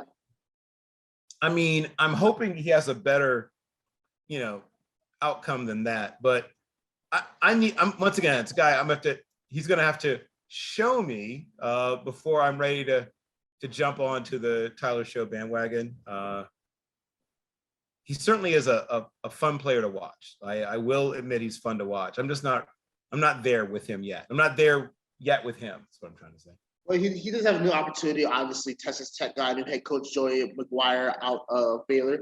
So he's coming from a place that has had recent success in the Big 12. I think some things could happen for him. Guys that I'm not super high on, but if could possibly sneak in as well in the top 50. Jackson Dart, is he a true sophomore? I think he's a redshirt sophomore, right? I think he's a redshirt. Yeah, I think he's a redshirt. I have to double check, but I'm almost certain he's redshirted. Yeah. So, and he should either way. He probably shouldn't come out, but yeah, depends on what happens in 2022. I think he's a prospect to look at, and also in the same state, Will Rogers at Mississippi State. If he could get it rolling with that air raid system, I think he could impress some scouts. Let's move on to our top 3 quarterbacks in each Power 5 conference. So obviously, you spoke a lot about quarterbacks in the ACC: Jerkovic, Hartman, Van Dyke. You also mentioned Armstrong. Who are your top 3 in the ACC? Brennan Armstrong, Sam Hartman, and Tyler Van Dyke are my top 3 at the moment. Is that in order 1, 2, and 3? Is that in order? I mean, probably not in order. Let me think. In order, it might be Hartman or Van Dyke, maybe. I'm trying to see. Jerkovic, this is hard. There are a lot of good quarterbacks. And DJ Ungule is a guy I think is going to have a good bounce back season too. I mean, it's going to be tough. But in order, it's probably Hartman, Jerkovich, Van Dyke, maybe. No, Armstrong. Oh, this is killing me. Okay, it's Armstrong, Hartman, Van Dyke, and I'll take a wait and see attitude on Jerkovich and DJ Ungulale, I guess. Oh, Devin Leary. Oh, this is hard. I forgot Devin Leary too. Okay, so Devin Leary is the one that just missed. Oh, this is hard. There's going to be 5 or 6 ACC quarterbacks with legitimate shots to go in the top 50. Huh. Yeah. Wow. But yeah, I guess gun to my head, I guess it's so maybe it's okay. I really like Jerkovich, Hartman, and Brennan Armstrong. And I guess to me it doesn't really matter so much the order. And then right there is Van Dyke, Devin Leary. Right there. They both just missed, and Ungulale is probably going to have a nice bounce back season. Difficult. Yeah, I mean, there's 6 guys who I think have a shot at the top 50. I agree with that assessment. I have Van Dyke number 1, Hartman number 2, Ungulale number 3. I think some of the detriment was Tony Elliott. That's why I have Armstrong in my honorable mention, because he's now the head coach at Virginia. You don't put up the numbers he did during the 2020 season, by accident. Clemson as a program just had a down year as well. Justin Ross, he didn't have a great comeback season, but he had a lot to do with as well. The roster was just depleted after Lawrence left. Also because what's his name left, Etienne as well, along with the other stars. I think he'll have a big bounce back year behind that running back. I can't remember his name. He's a small white dude that was like a stud in high school. You know what I'm talking about? Which team? Clemson. Oh, you're talking about Shipley. Yeah, I think he is going to help him out a lot. So that's why I have that my top 3 at Armstrong for my honorable mention. Let's move it out from the Atlantic coast to the West Coast, the Pac-12. Who are your top 3 quarterbacks in that conference? Yeah, well, I mean, obviously, everyone's sort of expecting Caleb Williams to sort of hit the ground running, and I think he probably will as well. Though he's changing schools, it's probably even an upgrade in terms of wide receiver talent from what he's used to, which is not an insult. I mean, they had good wide receiver talent where he was, but I think it's even better where he is. I think that playing obviously for the same coach helps. So yeah, he should be fine. A lot of transferring in the Pac-12, right? I think we talked about the transfer/untransfer of Dorian Thompson-Robinson, and then Jane Daniels. It was a little different because he transferred for real. Right. Daniels transferred from Arizona State to LSU, and coming to ASU was another SEC quarterback, Emory Jones, as well. Jaden Delora transferred from Washington State to Arizona. Bo Nix transferred from Auburn to Oregon. Michael Penix Jr. transferred from Indiana to Washington. Cam Ward transferred from Incarnate Wood to Washington State. The list goes on and it's pretty crazy. Yeah. I'm a big Cam Ward guy, so I guess I'll probably go Cam Ward next, and then Tanner McKee. Though, as you said, I'm not quite as high on him as some people are. I think he probably ends up being the 3rd best. And any one of those mini transfer guys could end up busting out. I just don't. It's just hard to figure out which one will do it. And there was so much transfer activity. I mean, it really was mind-boggling how many guys went from one school to another in such a short amount of time. Yes, that is an understatement. For me, I have Caleb Williams number 1, and there's no disrespect to Oklahoma, but last year was clearly the worst wide receiver room during Lincoln Riley's tenure at Oklahoma. But that just shows how great his wide receiver rooms were during his 5 years there. Cam Ward number 2, I'm really high on him as well. Especially he's going in that evolutionized spread offense run and shoot system at Washington State, which plays to his talent.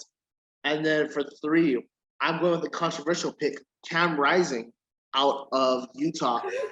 He's not a guy, tough kid. He's not a guy who's going to lay it up, but he's also a guy who's going to make smart decisions I won't lose you games. It took an absolute historic effort for CJ Stroud and Jackson Smith and Jiba to beat Utah in the Rose Bowl. I think they're coming for blood. And I think he's going to be at the forefront of it. And Utah has a very nice rushing game as well. My honorable mention is what we haven't listed, Michael Penix Jr. I think going up to Washington with Caleb DeBoer, I think can really change it around, go back to his 2020 season. Right, because I liked that kid, but man, he struggled his last year and a half at Indiana. He did. He did, but I think he can really bounce back. New scenery, a program that has potential, especially with the Polynesian connections that they have as well, to kind of build up the side of that O-line, something he didn't really have at Indiana because of, those are the big boys. Right, no Tompkins in Indiana, that's the problem. Yeah, and then what's it called? And also he'll have Kalen DeBoer as his head coach as well. A lot of great games you go with. Obviously, you mentioned Doherty, Thompson Robinson, so on and so forth. Let's move on to the Big Ten. I think we can both agree CJ Stroud is clear number one. Yep. Or do you disagree with that? No. I mean, that's one of the ones you can just sort of pencil in and move on. And then Casey. So I have Casey Thompson for number 2 at Nebraska. I was surprised Hudson Card started over him at Texas, and clearly that was a mistake. I think Steve Sarkisian really hurt Casey Thompson, and Nebraska was the greatest 3-9 team in NCAA history last year, only hampered by their special teams. It's a very odd coaching decisions. I think he and Nebraska will have a bounce back year. And number 3, I talked about it yesterday, Brad Mertz out of Wisconsin. Wisconsin's highest ever recruited quarterback, had a great 2020 season. Looked like he was going to pop off in 2021. Did the complete opposite. If you want to see how bad his season was, just look at Wisconsin versus Notre Dame in Chicago. That was a disaster, masterclass in disaster. I think he can, with that running game Wisconsin has, I think he can have a really good bounce back year. However, Wisconsin quarterbacks besides Russell Wilson are very, it's very hard to judge. That's how I knew Draft Day was going to be a controversial movie, considering that the Heisman winning quarterback came from the University of Wisconsin. For my honorable mentions, Sean Clifford at Penn State and Talia Tagovailoa at Maryland. I want to shout out Maryland and their head coach, Mike Loxley. They are improving at a very rapid pace. I can't wait to see what they do. What do you think? So I think everyone, like I said, will stipulate and agree to Stroud. I have Tulia number 2. And I'm going to take a little bit of a wait and see attitude on most of the time. Caleb Williams being the great exception to the rule, because everything points to him being even better in this situation he's going to be in. But I'm going to take a wait and see attitude on most of these transfer quarterbacks. So I'm going to stick with Stroud, Tulia Tagovailoa as my number 2, and Aiden O'Connell. And yeah, my honorable mentions are your guys, the guys that you just mentioned. Well, I'm not very high on Mertz, I'll be honest, but I am higher on what's his name, the transfer that you just mentioned.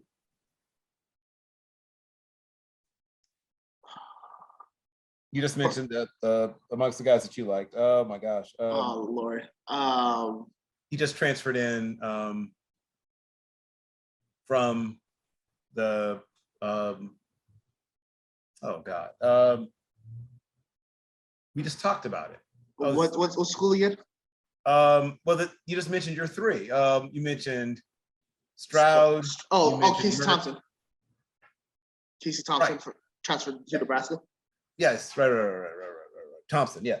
So I like Thompson as well. I'm not quite ready to put him in my 3. He and Mertz are my honorable mention.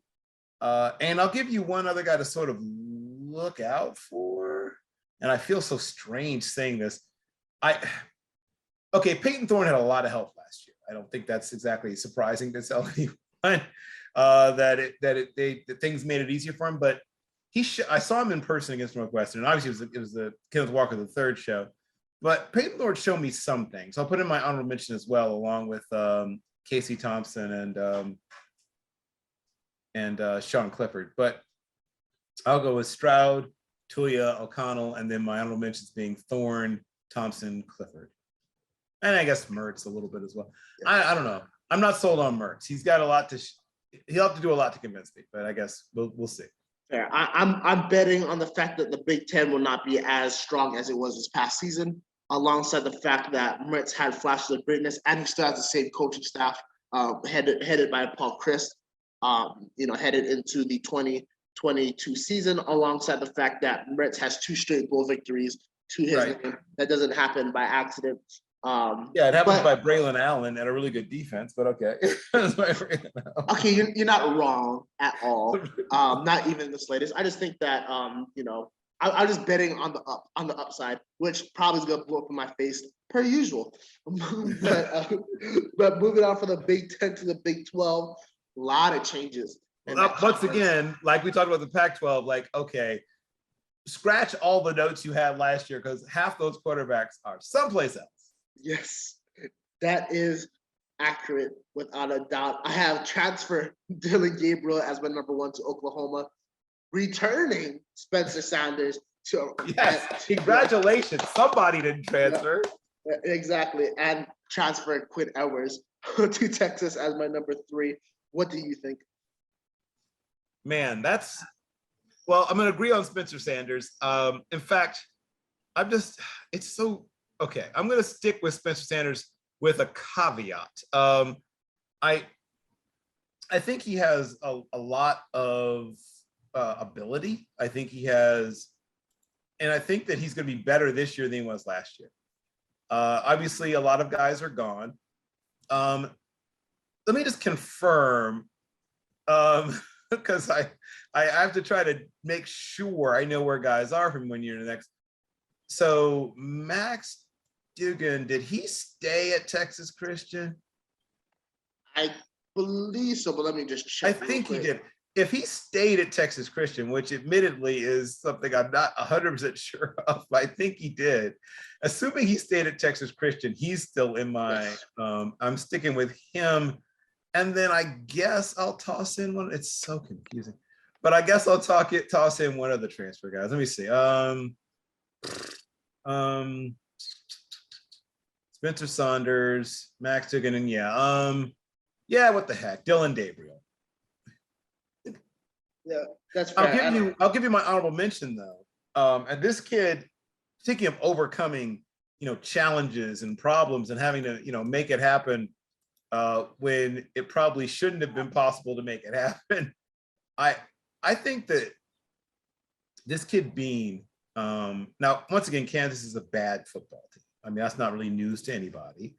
But watching Jason Bean was super fun. And he transferred to North Texas, didn't he? Okay. So watch out for him at North Texas. He's going to have a really good season at North Texas. Yeah, boy, the Big 12. So yeah, never mind. Never mind. So moving on from the transfer centrals of the Big 12, Big 10, Pac-12, we move to another great area for transfers, the SEC. So many transfers have entered that conference or left, especially interconference transfers as well. Obviously, I have Heisman winner Bryce Young as my clear number 1, Will Levis as my number 2, but it is question mark because there is some changes going on with that coaching staff and personnel around him. And Hendon Hooker at number 3. If he can learn what a check down is, he could possibly be a top 3 quarterback in the nation. That dude he has a rocket arm and he uses it almost every play. That offensive system Josh Heupel runs is to his benefit. And the fact he uses both his arm and his legs to make plays is only a benefit to him as well. My honorable mention, Max Johnson, who transferred from LSU to Texas A&M, and then Jaden Daniels transferring from ASU to LSU. I like Daniels, not the best thrower, but great mobility, can make things happen. We'll have some playmakers at LSU because it is LSU. Big question mark is his head coach, Brian Kelly. Don't know why LSU hired him. I guess they want to suck for the next 10 years. But if you want to waste $100 million, hire Brian Kelly. With that being said, who are your top quarterbacks of the SEC? Once again, I think everyone's going to say Bryce Young at number 1.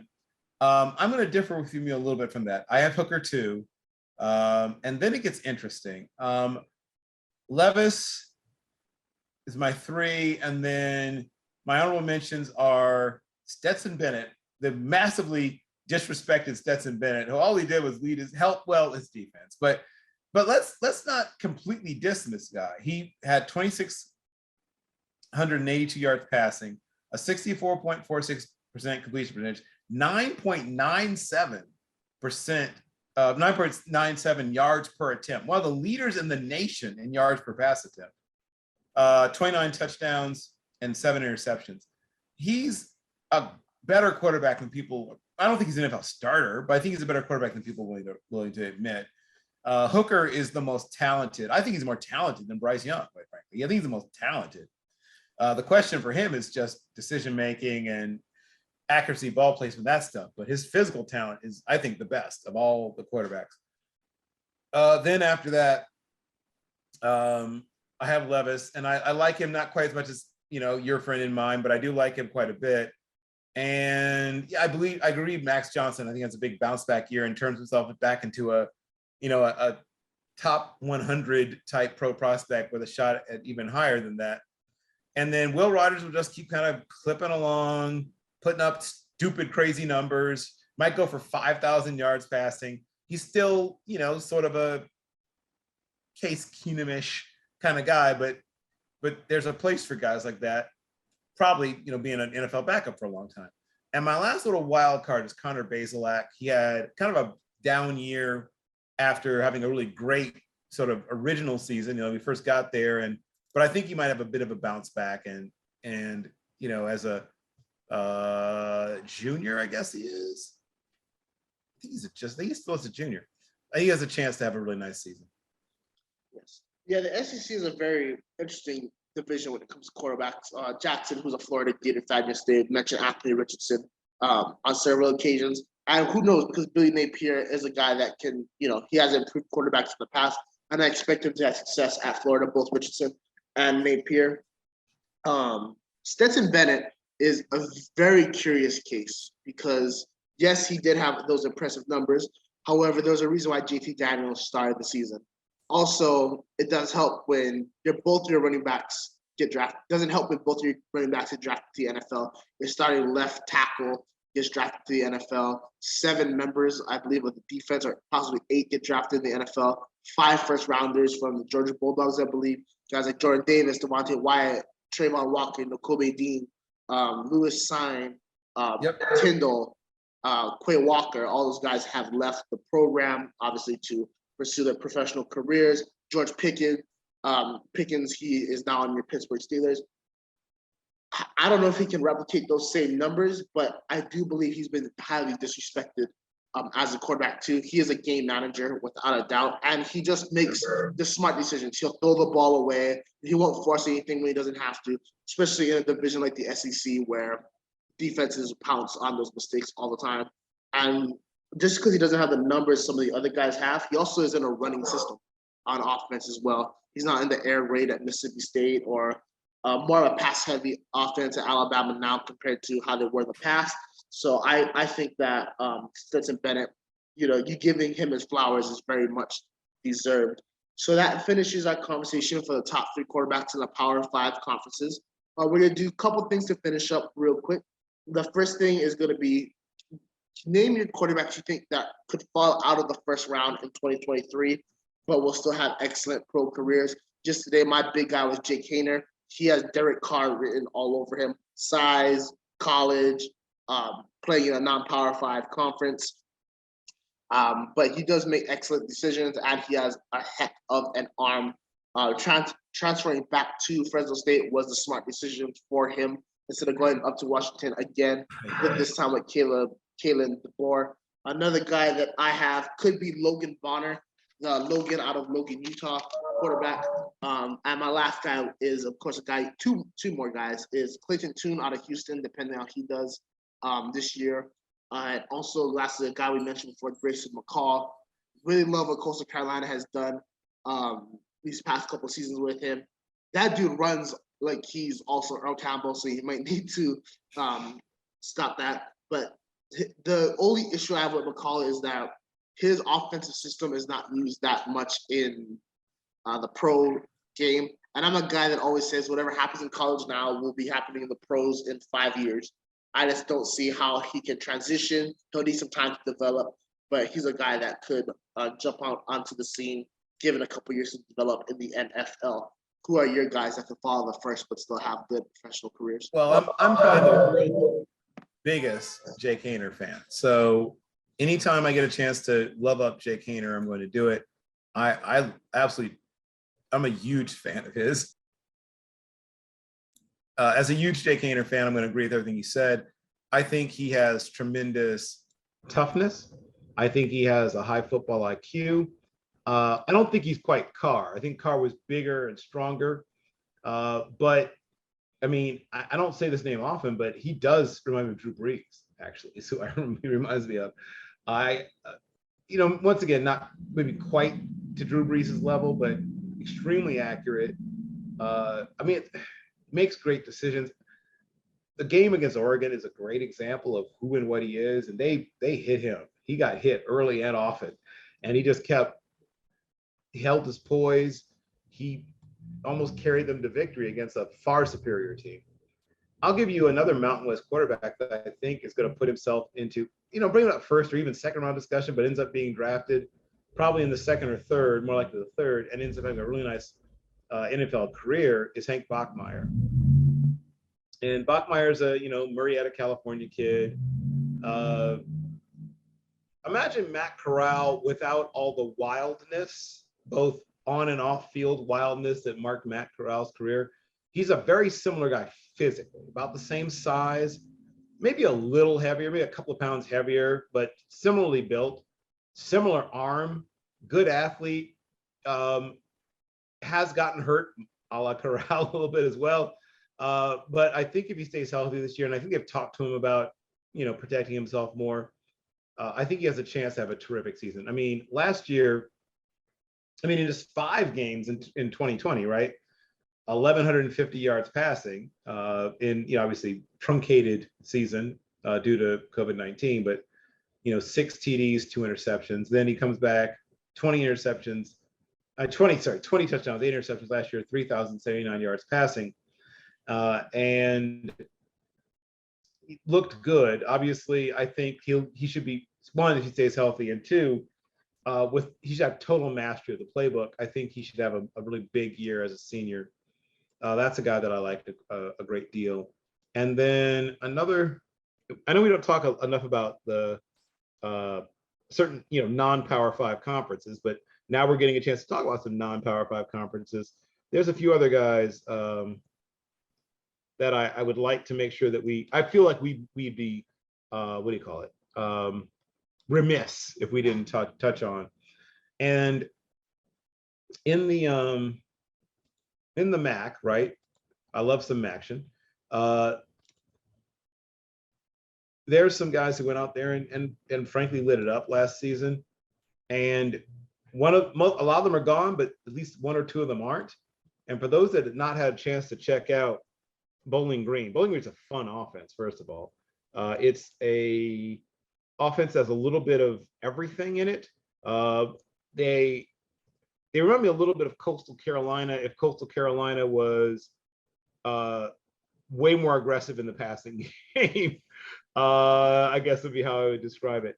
And so they'll go power stuff. Power spread.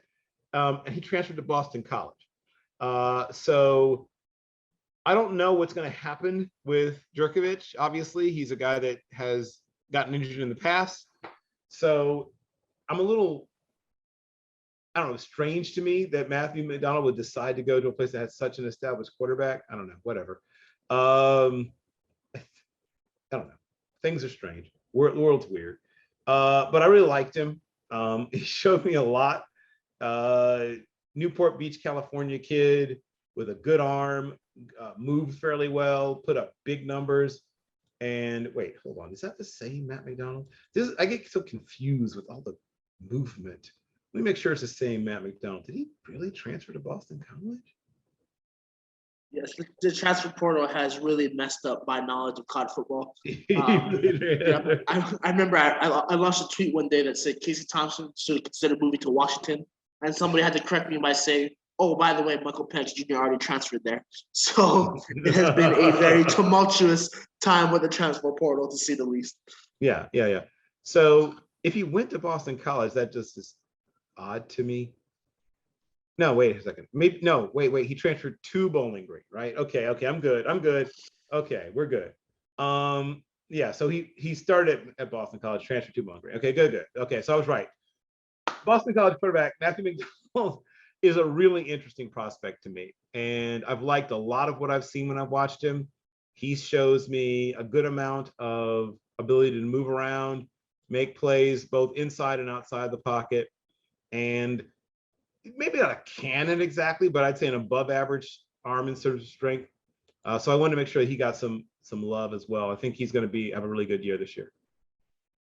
Yeah, that's very fair. And honestly, we can talk about quarterbacks all day, but we'll never know until they actually start playing on the field. Because how many times have we seen a surprise quarterback, absolutely shoot up in the rankings? All the time. All the time. And the reverse too. How many times do you have? Oh, this guy's an absolute bona fide number one pick. Completely falls. Well, I mean, Spencer Rattler was a lot of people's QB1 at the beginning of last year. Yeah, Oklahoma was the national championship favorite for a lot of people as well. I believe they entered the season number one in the nation. So you never know what can happen. Before we go, the last thing we're going to talk about is, again, the transfer portal, something that has been highly controversial, especially now with the inclusion of NIL. I think Addison, the receiver from Pitt, going from Pitt to USC, has really shined the spotlight on tampering, things like that. However, the transfer has proven beneficial for a lot of people in the past, players as well. When it comes to the quarterbacks, I want you to give a list of guys that have transferred this past offseason and now you think are going to improve their careers at the new schools, and also guys you think that should enter the transfer portal after the season if they don't get the opportunities at their current institutions. Hit me with some names. Yeah, so there's so many quarterbacks that have transferred that it is, as we just pointed out, mind bending. There's just so many. So we talked about Florida landing. Okay, I'll start in order. I think Adrian Martinez has a chance to be in a much better situation with Kansas State, but this would have sounded totally insane to somebody 25 or 30 years ago. But having transferred from Nebraska to the more stable situation at Kansas State, wow, just how crazy is that to say? Yes. Just the world has changed so much. But I think that he has a chance to show up a little bit. I don't know if Carlos Del Rio Wilson will play right away at Syracuse, but I think at some point he will play at Syracuse, and at some point I think he will become the guy. Maybe not immediately. I'm not completely blown away by the quarterbacks that are ahead of him, first of all, and once again, no disrespect, they've certainly looked good at times, but I just think that his level of talent and how well he fits the Babers system will eventually put him on the field as the guy. And so I think his transfer was a really good one. I think Jackson Dart, that's another great transfer, like just a great move, like it's going to work really well for him in a bunch of different ways. I think he's going to have success. Let me see something. Let's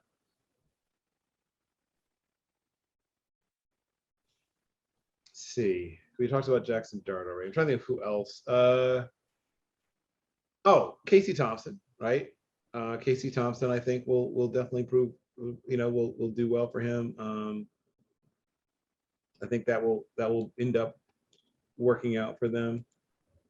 Let's see. Yeah, no, absolutely. As you come up with more names, Adrian Martinez to K-State. One, I love where K-State is going as a program. I also think they have one of the nicest jerseys in all of college football. There you go. Yeah, but for Adrian Martinez, and I'll be honest, Adrian Martinez confused me, but I felt like he was there for 8 years because of Taylor Martinez being the quarterback at Nebraska. Adrian Martinez's ability to move his legs is really going to benefit Deuce Vaughn. at K-State. That's his first name, right? Deuce Vaughn. The running back, I think 22. He's a small guy, can find the hole, and he can hit it hard and fast. Hey, that's going to be some game-changing speed on that field for them. For me, a couple guys that I think should consider transferring. Hudson Card from Texas. It's the Quinn Ewers show. The only reason he should stay is if what Greg said last night is true, is that potentially if Texas fails as a program, Ewers might leave for greener pastures. But as far as I'm concerned, Card needs to head out. Maybe Wake Forest, somewhere that runs that interesting RPO system. Unlike most RPOs, it's a halfback draw into a throw is the best way I can put it. Sam Heward from Washington, I think should follow the Jake Hayner route and consider transferring from Washington to Fresno State. And lastly would be UCF starting quarterback Timmy McClain. I'm very high on him. I think potentially a move to a Power 5 conference, possibly Auburn, if they can figure it out, could be beneficial for him in the future. So those are some of the guys I think you could see in the transfer portal come the end of the 2022 season. Do you have any other names for our list? Well, okay, so I think all of the quarterbacks at Florida State should consider transferring. I'm semi kidding, but Tate Rodemacher is a guy that I think. I guess if a hole is opening up at, say, Georgia Tech or opening up at Syracuse or whatever, with some of the things we talked about in terms of transfers, may want to consider that. I think Jordan Travis would flat out kill it in a place like South Florida or Florida International. Wait, let me see. I'm trying to remember which one is it. Which FAU? Florida Atlantic. Sorry, that's the one I'm thinking of. FAU, not FIU. I think he would do really well there. See, I guess he transferred in from Louisville. Is that right? So confusing. Let me see. And then last but not least, speaking of, I think that the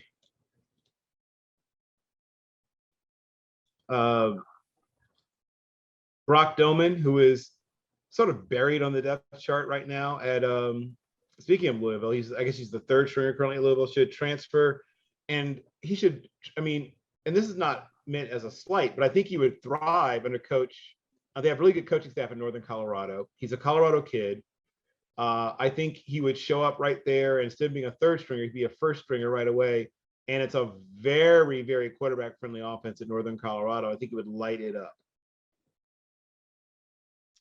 Yeah, I have to agree with you. It's very interesting to see that the Colorado schools are going to have a lot of passing offenses. Probably the team with the least air-friendly offense would be University of Colorado at Boulder. Colorado State, as you know, Jay Norvell, Matt Mummy, they're going to throw the ball a lot as well. Yep. So those are some very good picks. Last question before we head out. Always the big question when it comes to players in college football. Does it have to be quarterback? Can be anybody in the field. Who is your favorite to win the Heisman Trophy in 2022?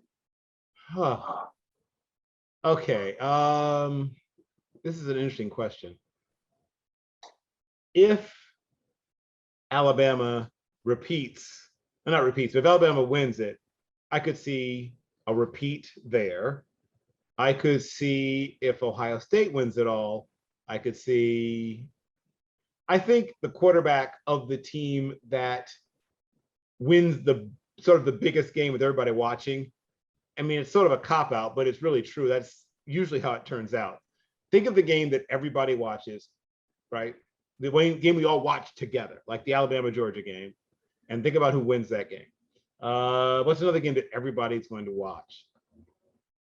So it's a little harder for West Coast guys, though the West Coast guys have done it. A lot of their games, their big night games, often happen while people on the East Coast are going to bed. Yes. And that works again. You know this better than most. So that works against them. Is there another guy? I mean, frankly, if Georgia repeats and Stetson Bennett sort of carries that team more, he should be in consideration. I know that people don't like him, but it's not about how good a pro prospect you are. I mean, it shouldn't be. It should be about what kind of college football player you are. Exactly. And I'll give you. Yeah, no, that's something that's not strange. Obviously, with Heisman Award winners, Eric Crouch from Nebraska, Jason Right. White out of Oklahoma, guys that, Sure. yeah, I mean, Gino Torretta. I mean, there's a long Jerry. I mean, there's a long line of guys. I mean, you know, John Ewart. A lot of guys who weren't really great pro prospects were terrific. I mean, one of my first favorite football players in my whole entire life was the '72 Heisman Trophy winner Johnny the Jet Rodgers from Nebraska, and he was a wingback in that in that offense. And it was they threw the ball to him some, but mostly he was essentially a space running back, right? He would catch pitches and tosses, and sometimes he would run up the middle, but mostly he was just catching pitches, and then taking off, getting a crack off tackle and taking off. And he also was really good in the return game. But because he wasn't really a running back, he wasn't really a wide receiver, he doesn't have much of a pro career at all. But he was an amazing collegiate, right?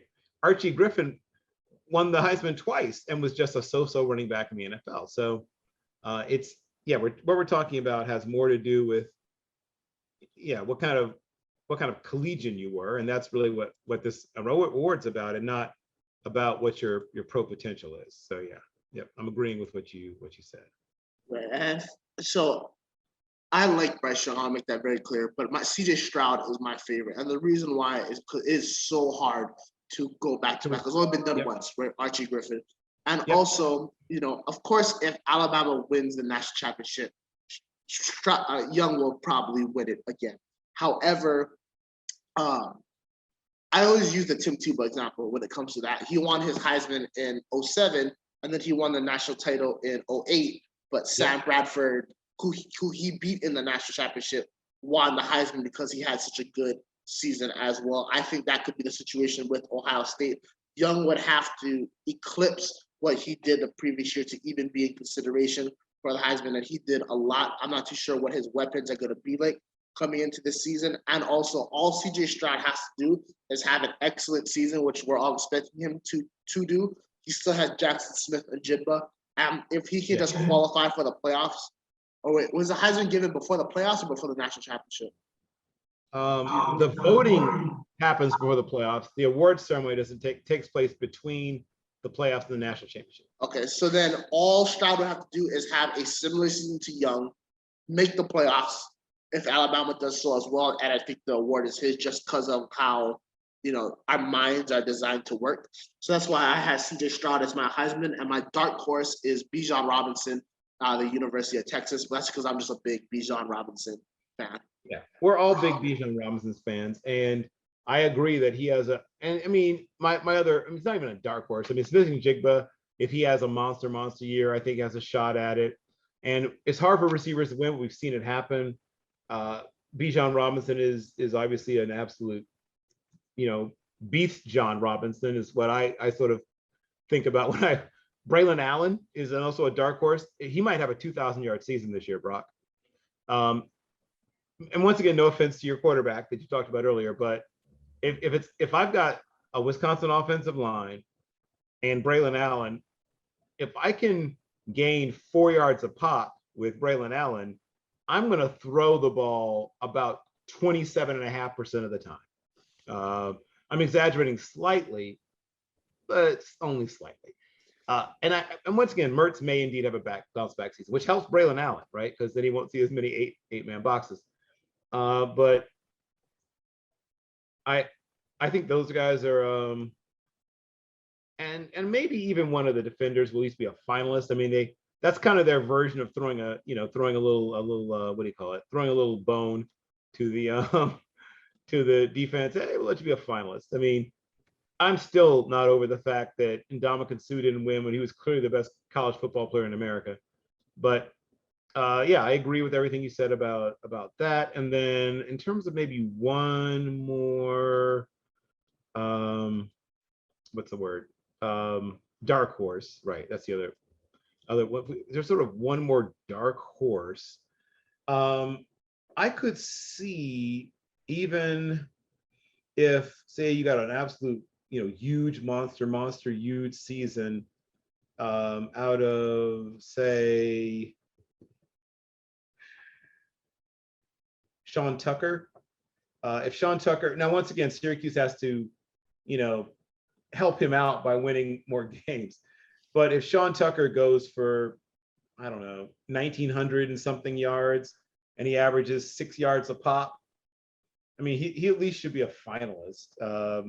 He can do some of everything. He's an absolute beast, an absolute monster. I think he's right there with Bijan Robinson. I know some people sort of put Bijan way above him. I don't. I think they're right there. To me, they're neck and neck amongst the top 2 running backs. And, obviously we'll see what this year holds, but I'm a huge fan of Tucker as well. Yeah, no, those are some definitely interesting picks. The issue with Braylon Allen isn't Braylon Allen. It's just to see what is his usage going to be if Ches Malusi comes back and has the type of year that he was originally having before he got injured, was constantly like develop into a 2-headed monster, which, if you're going to win as a running back, you need to be that dude. Unless you're Reggie Bush, who had Lendale White, that's a different little bit of a story. But that's for another time. But if they're smart, Braylon Allen will still be that dude, and they'll spell it. But very, very, very true. Lot looking up for Wisconsin right now. My defensive guy, I agree with the Ndamukong Suh that he should have won without. That's clear. If Texas didn't cheat Nebraska with that 1 second left in the big, no way that was a second left. Let's be real now. I think one, Bo Pelini probably wouldn't have been fired as soon as he was, and secondly, Ndamukong Suh should have won his rightful Heisman Award. But a defensive guy would have to be Will Anderson, clearly the best pass rusher in the nation. The only way a defensive guy can win is if, one, they're dominant on defense and special teams, or if they can put up the big numbers, which is interceptions and sacks. And he has the potential to do that, especially in a league where there's going to be a lot of guys throwing the football.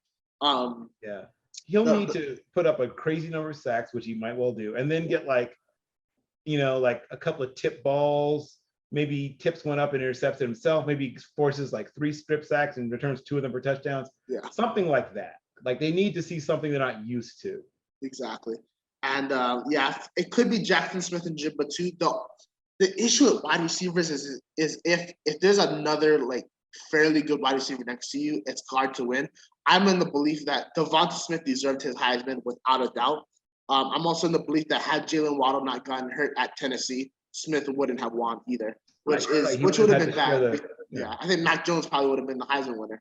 But however, Smith deserved his Heisman. There's no doubt about it. But again, we'll just have to see. You're going with Young for your number 1. I'm going with CJ Stroud. That's, just exciting times ahead of us. Before we head out, is there anything you want to say, Bill, to anybody watching? Well, I guess the first thing I would say to anybody watching is this is going to be a very interesting season. I think that while there will always be dominant teams, and there'll be 1 or 2 dominant teams like there almost always are, I think the pleasant surprise is that, okay, maybe Clemson bounces back. And then so if Clemson bounces back, Ohio State stays Ohio State. Though, once again, if you're right about Graham Mertz, if Graham Mertz is a guy that is a top quarterback in that conference, Wisconsin may have a shot. So I'll say that. But if we're sort of penciling in Ohio State and we're penciling in, either Georgia or Alabama, hopefully not both, but one or the other, and then, and then Clemson has a bounce back. So that's, 3 of the seats at the table may be gone already. But I'm just saying, don't be surprised if the 4th seat is somebody we're not expecting. I think we're going to have at least one sort of surprise-ish team that people don't see coming right now, pushing its way into that 4th spot. And while it could be a Big 12 team, it could be a Pac-12 team. And we've seen sort of the seal finally broken for non-Power 5 teams. If Boise State runs the table, let's just as an example, could they be the team that gets there? I mean, I just think it'll be, I'm just putting it out there. I think the 4th spot will not be one of the usual suspects. That's what I think. Yeah, I completely agree with you. And a team that I'm very high on headed into the season that could be that sleeper for the 4th seed is a team from the Big 12 champs, the Baylor Bears. I love what Dave Aranda has done. Obviously, they did lose the Baylor track team to the draft, but they look like they're trending in the right direction. And Yeah, they Dave got some Aranda's more defense, speed left though. They got some more guys who can run. yes, as you know more than me, but Dave Aranda's defensive scheme is going to confuse a lot of phenomenal at LSU, at Baylor, and I just want to throw that out there for come playoff time. Yeah. They could be there. If there's a quarterback that if I were an NFL team, I would throw a lot of money at, and people would bring up Lincoln Riley, and maybe some NFL team would throw a lot of money at him, but my money would go on Dave Aranda. That's a guy I would throw a whole lot of money at. I think he would be his combination of temperament and incredible football acumen. I don't know. There's not too many coaches better than him, right? I mean, there's some coaches who are as good, but I don't know as many coaches better. He's right up there. I mean, in terms of ability to coach, he's up there with guys like Saban and guys like Lincoln Riley and guys like Kirby Smart. He's in the same discussion with, Pat Fitzgerald doesn't get mentioned as often as he should in that group, but I mentioned him in that group because look at what he does with basically mostly two-star recruits, occasional 3. And every once in a very blue moon, he'll get a 4-star, but that's very rare. David Shaw at Stanford, sort of a similar situation, but I mean, higher profile in terms of recruiting. They don't not to be 2-stars see the field for them, but a lot of 3s and a sprinkling of 4s, and even the very rare 5, but mostly 4s, 3s and 4s. And they beat a lot of teams. And of course, they got ravaged by injury last year. But those are some of the best coaches out there, and Aranda's right there in the mix, in my opinion. So yes, I'm with you on Baylor. I think they have a good shot. I really, like I said, I won't be surprised if Oklahoma State continues to be better than people give them credit for being. And whatever else I might think about a guy like Coach Gundy, he knows how to coach, right? I don't have to agree with on everything, but man, can that dude coach football. And I mean, Oklahoma's a solve for X. I think Brent Venables is a really good coach. I'm glad he's finally getting his chance, and I think they'll win a lot of games. But I mean, to me, 9 or 10 is a lot of games. That might not be enough, so we'll see. Yeah. So I disagree with you on Oklahoma State. And the reason why is because I think Gundy as a coach is plateaued. I think he had his shot for a natty in 2013 with Whedon. And obviously they lost to Iowa State, which derailed everything. They had a shot this last year, and they couldn't convert from the 2-yard line with 4 tries. That just I like Gundy as a coach. I don't think it's gonna happen this year because they play Oklahoma in Norman as well, which is I think it's gonna be an automatic loss for them, which is gonna really derail a couple I don't things. believe in automatic losses. I understand, but I definitely will need to see it with Oklahoma before I'm ready. I mean, Oklahoma's to me a bigger question mark than people think. People are just assuming that Oklahoma's going to, and I like Brent Venables a lot, but I mean, they've had some turnover both in players and staff that I think maybe a year from now they might be back to being an unstoppable killing machine, but I don't know about this year. Fair. They did lose a lot of talent, guys like Perry Winfrey, Turner Yell, Nick Bonito, Kennedy Brooks, Jeremiah Hall, just to say couple offensive linemen as well. They had some guys transfer also. Yes. I don't know. We'll see. I like Venables a lot. I think the defense will continue to sort of, continue on at a good clip. I'll need to see what this offense looks like with the new staff in place.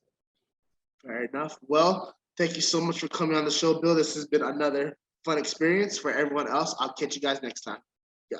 Bye. Thank you.